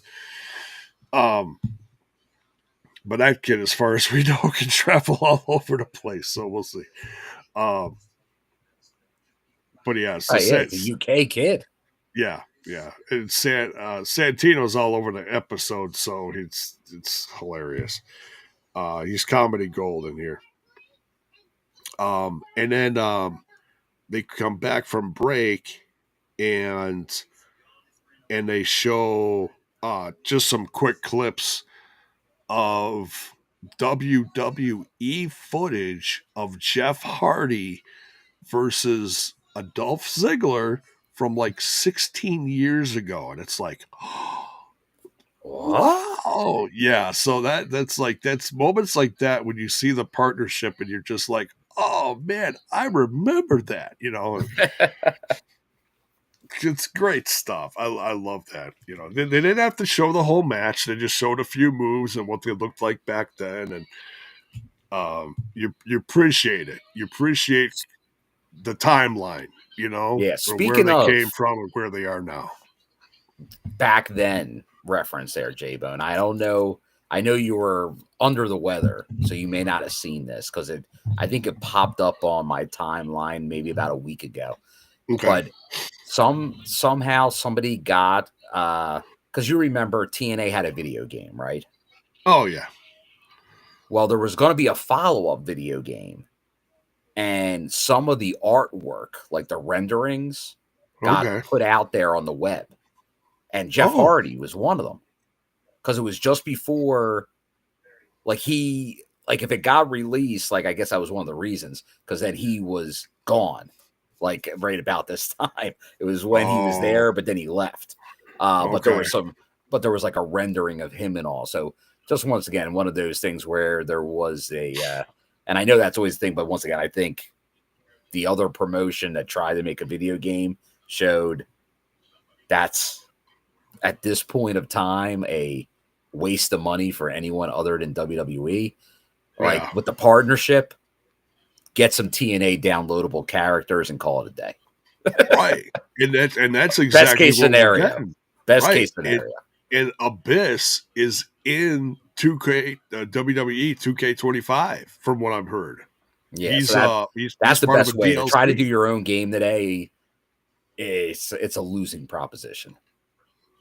It's a lot of work, and it A seems lot like of it's resources. it seems like it's more hassle than like more negatives than positives in the long run because It's tough to like win that. there's a lot of people that were like really looking forward to Kenny Omega kept talking about the AEW game and then it came Because he's a out and gamer. Like he was a gamer, so it's like, oh right. well, it's got to be good. And It just sunk. I didn't try to play it. I wanted to wait and hear some reviews. I didn't hear anything good. And I was just like, it's such a bummer, because I used to play those all the time and I just don't anymore. So, but yeah, get to 2K25, go in the servers, download a bunch of cause or whatever they call them now. I'm so look out at of my you, realm. calls, create a wrestler. I'm loving it, Jake. Creators. I know they call them different stuff now. It's like, oh, it's in the studio. What? Whatever they call it, but yeah. All right, and then so the next we got Victoria Crawford makes her TNA Impact in ring debut, and this is interesting. And she's strutting down to the ring, and I'm like, yeah, that's the old Alicia Fox I remember. Yeah, she's Yeah, peacocking. yeah, she's strutting. And then versus Brittnie Brooks, and they actually mention that she is the girlfriend of Chris Bay. And I was like, oh, that's interesting. Now, I don't know if they've had her wrestle before. I don't recognize her, but apparently she's quite the up-and-comer from what I heard in the chat during my live reaction. Yeah, she worked during WrestleMania week. I saw her wrestle a lot. Like as I was going around the random shows and stuff, she actually worked a lot of the shows. And then I even went to that Hollywood wrestling and that championship wrestling from Hollywood, and she was even on that show. So like she's been making a lot of rounds. Wow, nice. So she's getting out there. So it wouldn't shock me if you see more from her going forward. Yeah. So, because that's kind of how Chris Bay was. Like I felt like they went out to the West Coast. They used Chris Bay for like Explosion. I think he got on some TV. Then they didn't have him on some other loops. Then they went back to the West Coast, used him again. And then I think after that, then they started bringing him on some other loops, and then everything got official and all like that.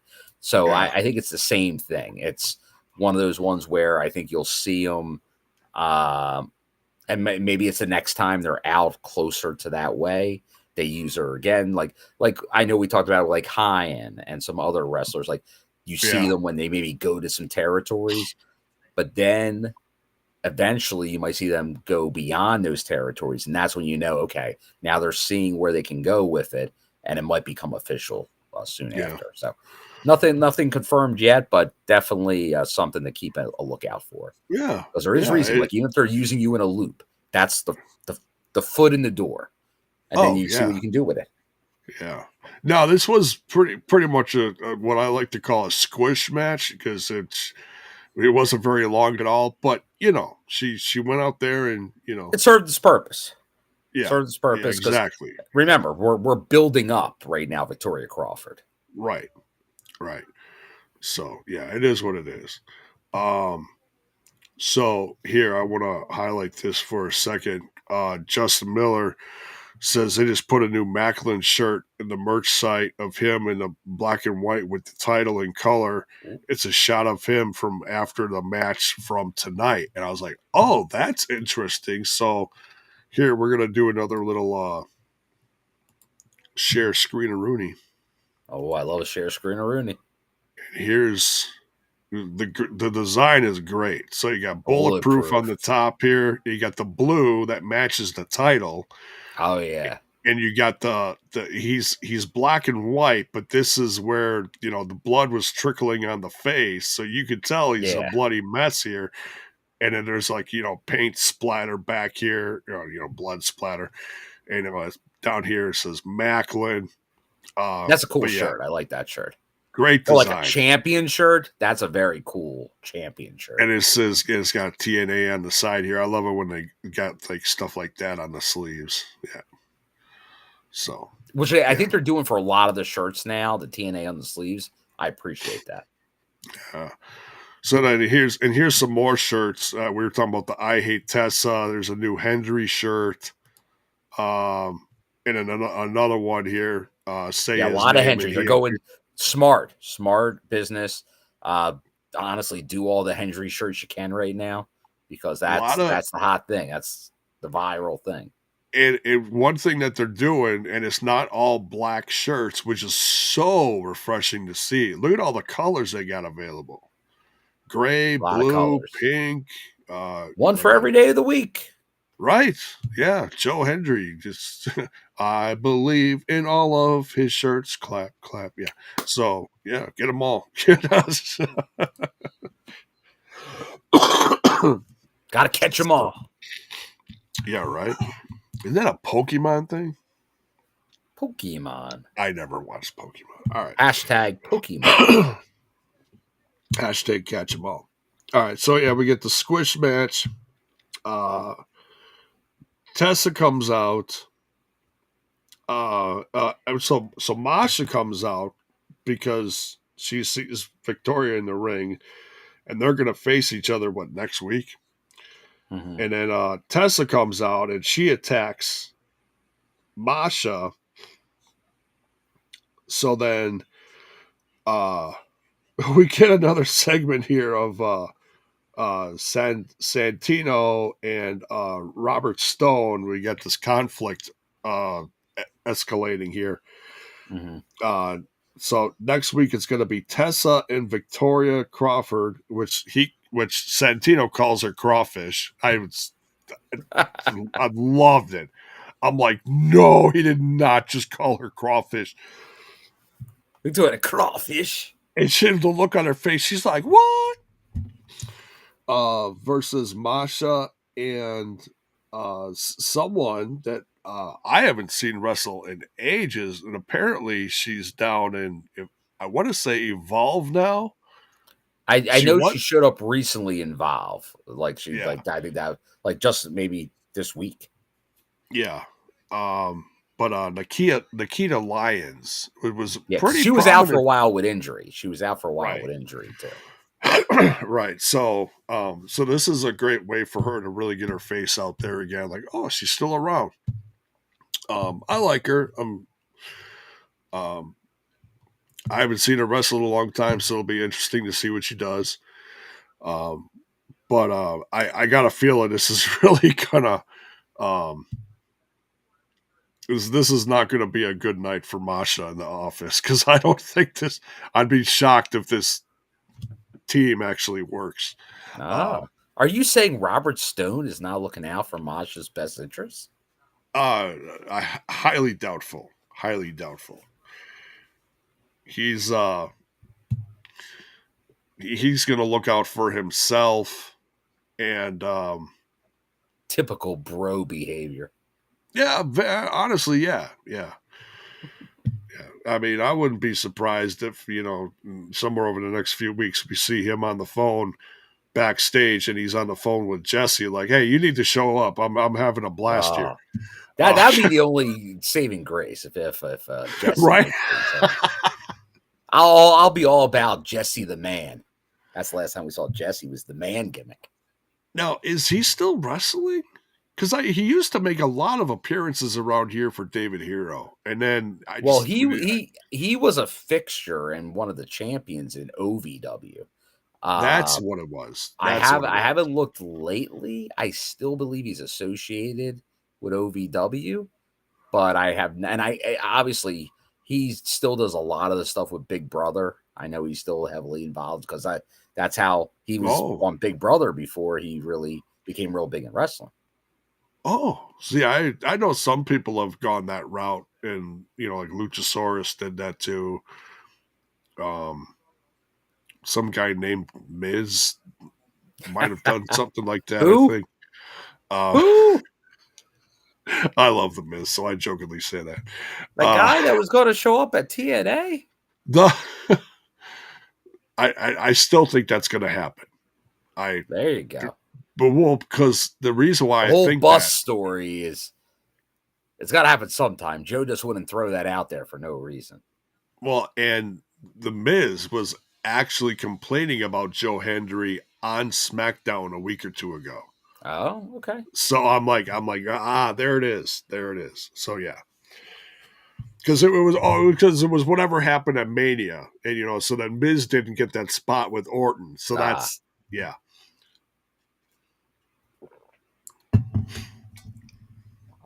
Taking my stardom. No respect. Next, he's going to take his wife. So yeah, next week is going to be interesting between Jeff versus Nick Nemeth, and then we got Robert Stone assisted. It's and making these matches. It's going to be funny.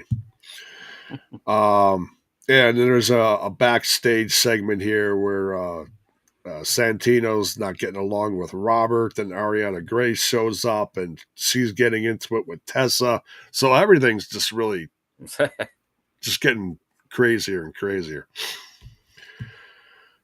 And like we kind of said earlier, I got a feeling it's going to get to a point.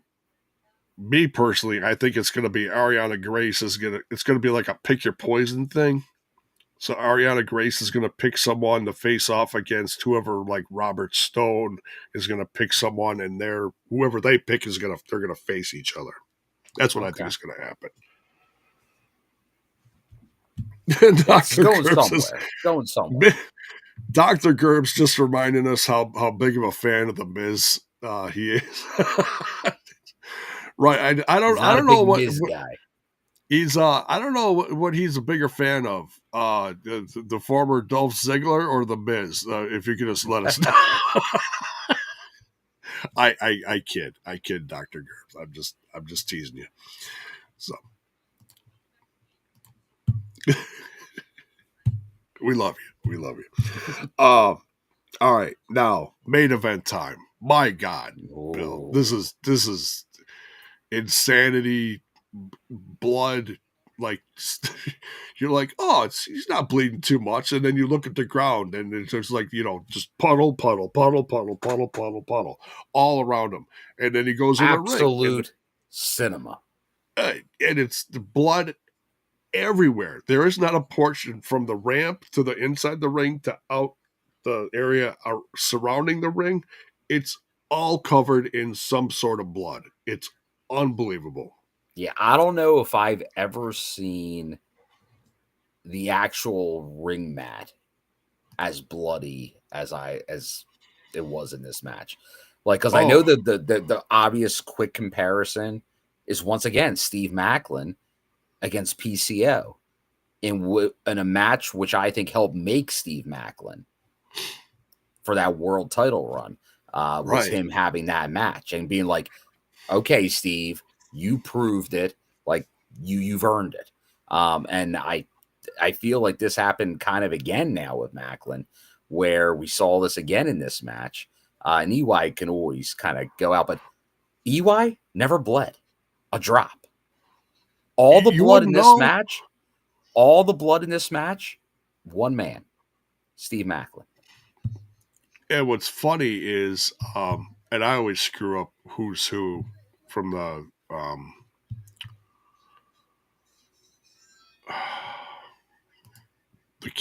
Travis Williams. Travis Williams sticks his hand in the hair of Steve Maclin, and she's like rubbing it on his face, and then he's rubbing it on his tag team partner. And he's just like he's doing this on Steve's head, and he's just adding to the gore of everything. It's just sometimes you say, "Oh, I'm gonna take a little bit of blood and I'm gonna put it across my chest." Yeah. No, the blood is just everywhere. It's everywhere. I'll tell you, like I said, to do it well. Because and I know Alicia, if she was on, she'd say the same thing. Because like I've gone obviously to plenty of extreme matches. I've gone to death matches. I've seen weapons used, like light tubes, blades, all kinds of things. There is an art to do it well, because you can just do it like a backyarder and it look like crap and it comes off that way. Yeah. When you do it the right way, just like a steel cage match or as we saw here, a dog collar match, you do it the right way, it can come off very well. Same thing, barbed wire massacre. And right. There's a way to tell a story. Yeah, and that's what this is. It told a story. It told a violent story, but it told a story. Yeah. And like I said, it's one of those things where Steve could fall into that. And I just don't want to come out like I'm knocking the guy, but the Moxley model, and he could do this all the time. And it, like, because he does, like, he is great at doing blood matches and blades and stuff. Like, he's good at it. He's great at it. Because he does, like, you go back to old school Ric Flair, Terry Funk. Like, these guys, they could just Crimson Mask and it added to the match. But once again, they weren't doing it every week.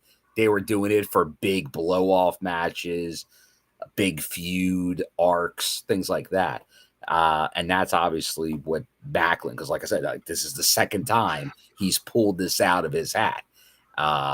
Like, now he's bled in some other matches here and there, minor and stuff, but there's two big blood war matches now he's had. And I think those are just, they're huge. They're huge. And they're title related. So yes. Yeah. So no, but like I said, like, they knew this, but then I think they knew after Unbreakable with the barbed wire massacre, and I think it's a little misleading because they did the barbed wire massacre and then they did the main event, and a lot of people left, and there's that idea that maybe people left because of that match. And it was really because more it's Mania week and people were going back and forth to shows, and there was a lag because they had to clean that up and all. So people were like, all right, late, time to go to another show or call it a night. Right. But there is also definitely like if there was families with young kids at a show, that is something you might go, oh, all right, too young, like too extreme Too for much. Yeah. these viewers. So you got to be careful with it. Yeah. But once again, when done well and not overdone, it can be excellent. And I believe this definitely falls into that area here. And like I said, if you had any doubts about Steve Maclin with this title, maybe even another future world title run, I think this helps validate that. Like Steve Maclin is that good. Like, so it's kind of like because he was kind of in a what are they doing with him phase for months until Yeah. he built into this. And it's glad to see he's back on this track again because he's right back in the main event in a right role that he's excelling at. Right. Yeah. So if you're not into all the NXT stuff that's going on with Joe Hendry, maybe the stuff you can focus on more is going to be Steve Maclin because he is. It already feels like there's a different level of prestige with this, and not just because of the bloody match. It feels like the matches he's had so far are important. There was the tournament. The feud with EY is great. Those two they're just great at telling these stories, you know. So it's a great start for this international title. So, but yeah, that's the main event. Maclin wins. He's a mess. And it seems like the episode kind of cut quickly because I was like, oh, I wish it was a little longer, but how it was, done for TV time and Yeah. such. It is what it Yeah. is. And kudos to the ring crew and the people that obviously cleaned all that up in the arena and the ring apron and all that. I know that was a long night of getting that all cleaned up. So kudos to all them because that's putting in the work when you're dealing with literally buckets of blood that you got to clean yeah. after the Yeah. show. And you got to be careful with that. It's Definitely got to biohazard. be careful. Yeah. Yeah. So, but no, great job by everyone involved. Yeah. That's a lot Like I of said, time. when done right, if you can appreciate it, it's excellent. And that this was excellent. Just like a horror movie. Like when done right, it's excellent, and that's what this was. Right. Yeah. So, Great I'm show. sure Great show. a big sponsor for this particular episode could have been Tide Pods. Could have been. After a match like this, we use Tide. That would have been perfect. And Steve Maclin just goes, "Yup," and holds up the bottle, while he's drenched. No, I'm kidding. He just dumps the Tide on himself.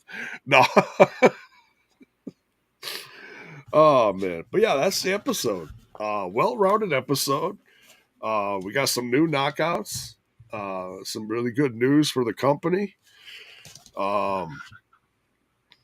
We get to see Victoria Crawford in her first match. Nothing. Not a 5-star match, but it's interesting. It's like, hey, we haven't seen her in a long time. What is she doing? Well, now we know.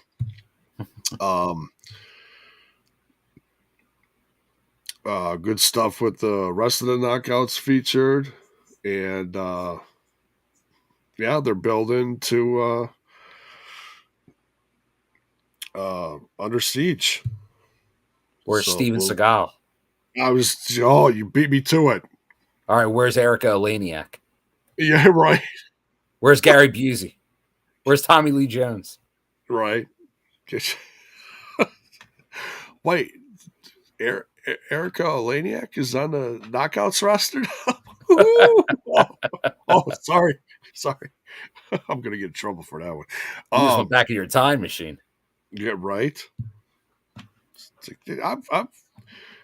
You're waiting for that cake.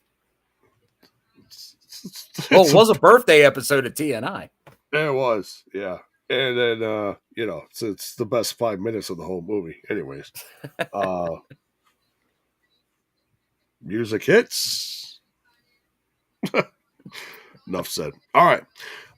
Anything else, Bill? No, that was a good show. Looking forward to seeing the next couple weeks play out as we head into Under Siege. Find out more about the show at Niagara Falls in the next week. With Zonify, yeah. And I have a feeling that we're going to start hearing more about Slammiversary as well. Because still, like, obviously, big, huge arena show. No matches announced at this point. I almost have a feeling when we saw that tease between Santana and Trick, could that be a match at Slammiversary? Oh, like Trick Williams gets the title from Joe and Santana's the one to bring it back to the... No, I'm saying Joe's still champion. Maybe come on, Bill. Let me dream a little. No. Maybe Joe Randy rematch at Slammiversary. Oh. And then Trick Santana Pride of New York match or something. Or a New York street fight or something. As like a main event under, like, it would almost have that Ali Santana feel to it. Which is high regard, because I give that the best feud in the company currently. Yeah. I still think Trick has a chance. But we'll see. So you're telling me there's a chance. I look at Trick, where Trick is on that roster, and I'm like, he's too big. He's too big. He's not a champion, but he's too big. You know what I mean? I agree. Like, I have a feeling he's going to be main roster soon. Within the next 6 months. Right. Yeah. Like, Slammiversary could be his swan song era of getting out of there. Oh, Bell's Boy saying Santana will be champion by Slammiversary. He could. It Critical would be... Sting, I'm sticking with Moose versus AJ Styles, X Division title. Let me put it this way, and then we'll cut it. I think, in my professional podcasting opinion, if Trick Williams becomes champion and then Santana's the one to bring it back, it's going to have a bigger and better feel than when Kenny Omega got the title and Christian brought it back. I'm just saying. Well, of course, because that was... And I like CW and all, but that was... It's tough to go back into that, because that was that was handled so poorly by AEW, that title situation. It was. I don't think that's going to happen here, but I don't know. It's just I've been so wrong, because with the Knockouts titles, I have sworn they were going to make that swap first with Wendy Choo and Rosemary, and then with the NXT teams. But then both of those teams, one of their members got released a week after. So right, wrestling's weird. So it's tough to really say. Obviously, we're saying the whole thing about Trick's not like, but he is going to be promoted in the near future. So it would be, if he ended Joe's run, would they have him quickly lose the belt to Mike Santana almost immediately? I don't know if I see it, because that would be a short reign. It'd be a very short reign. And I just don't know if they'd be on board for a short reign for him. Well, because you got June and July, and then Slammiversary, because you still got Against All Odds in the midst there too.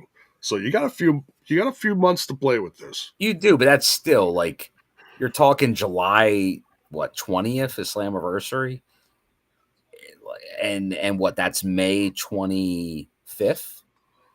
The title match. if Trick were to beat him at Battleground. If it didn't So happen at less than 2 Slammiversary, months. It's less it than could 2 be months. it could be somewhere in that timeline, or like either on Slammiversary or shortly after. That's how I see it. Right, like you don't want to rush stuff like that. So yeah, I Like, agree. I agree. I'd be shocked if Joe Hendry is not defending the TNA title at Slammiversary. Shocked if he's not, like, not to say he's going to win at Slammiversary, but that he's not going in as champion. I'd be shocked. Randy, and that's I know, kind of say, like, because that's the thing. I can't imagine Trick's main roster shortly after that time frame. Yeah, like, I don't think he's waiting till Mania next year to be main roster. That'd be crazy. No, it's within the next few quarters.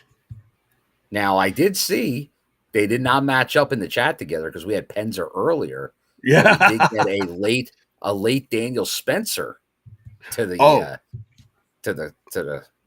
And I'm glad Daniel Spencer. I'm glad you showed up late because it reminded me tomorrow, Queen of the Ring. I saw this as well. It's back in theaters. It's back. Selected cities. It's not. I don't think it's everywhere, but select cities, and it's also as of tomorrow on digital. So now for a guy like me that didn't see it in the theaters, I'm sorry. But I'm very excited about seeing it on digital because, I can kick back, watch some popcorn, and nice. So, I did see it opening night, so that does intrigue me to see if it is quit bragging playing. I am waiting to see if, because by markets, I just wonder what markets could be. Like, it's probably like the New York, LA markets. Yeah, it's like it's like a dozen or so cities. I think I saw the list. Oh, there is a list.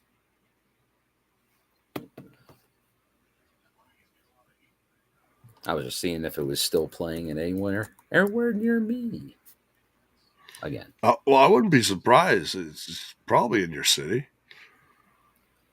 Maybe. I know it's not in Milwaukee. Okay. So Daniel Spencer says Penzer's drunk, so he's out for the night. Of course.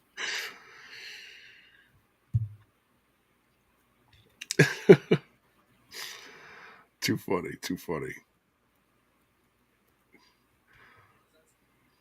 Is it playing in your city, Bill?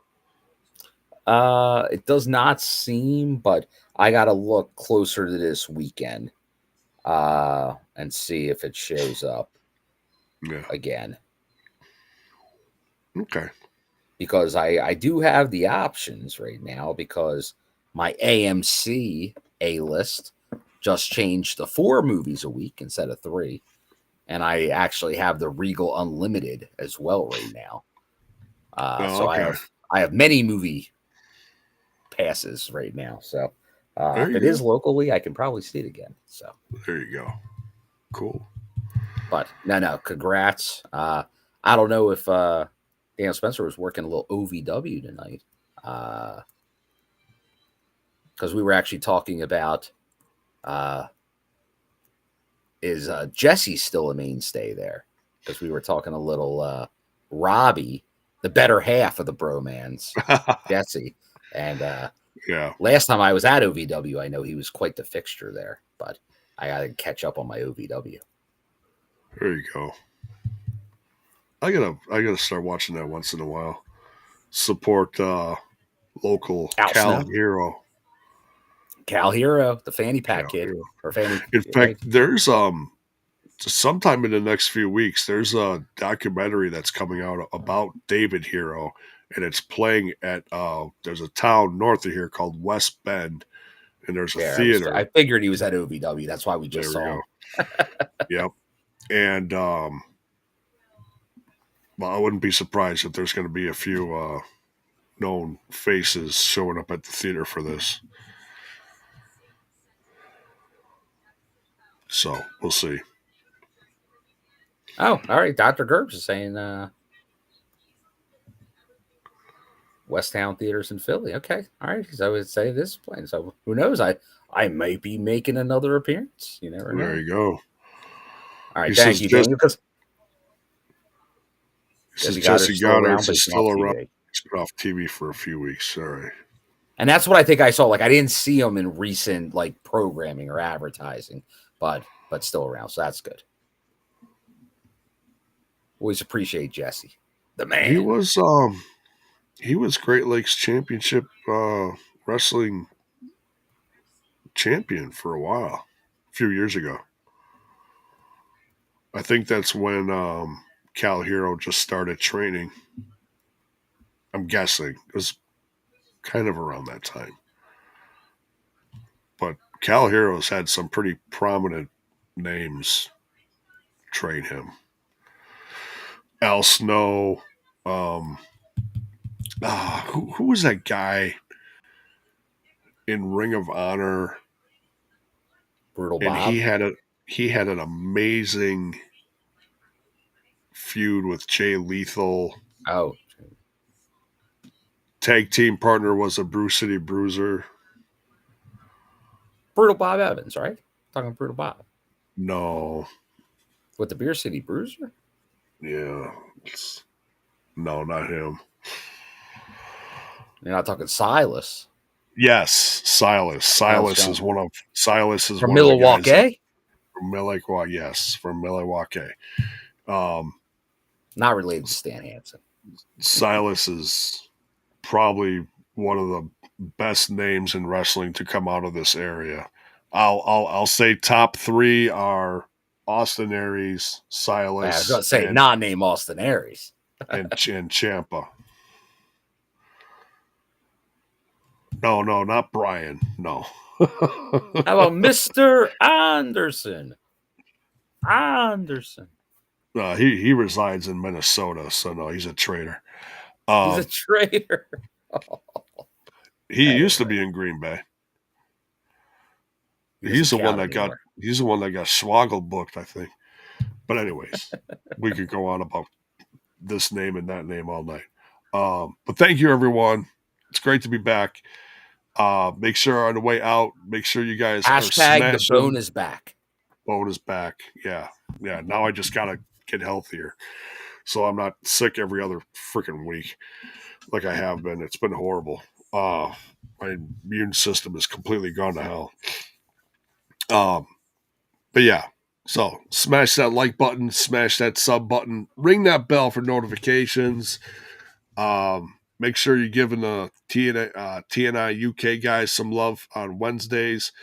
And then if you like my content and what I'm doing outside of TNI, you can follow me also on Ramblers Unleashed on YouTube and on Twitch. And we're live usually on Tuesdays. And we talk everything, WWE, TNA, a lot of hating on AEW, a lot of goofy stuff. We have a blast every Tuesday. So come check it out if you like a little more variety, to your wrestling talk. So they get variety here. Well, they do. We change it up between the news. TNA realm. It's usually. But we talk about a bunch of non-wrestling. Oh yeah. All sorts. We talk of stuff. Movies, and food, and all kinds of random topics. And we run the train off the tracks a few times too. But yeah, much love, everyone. Thank you. We'll see you guys next week.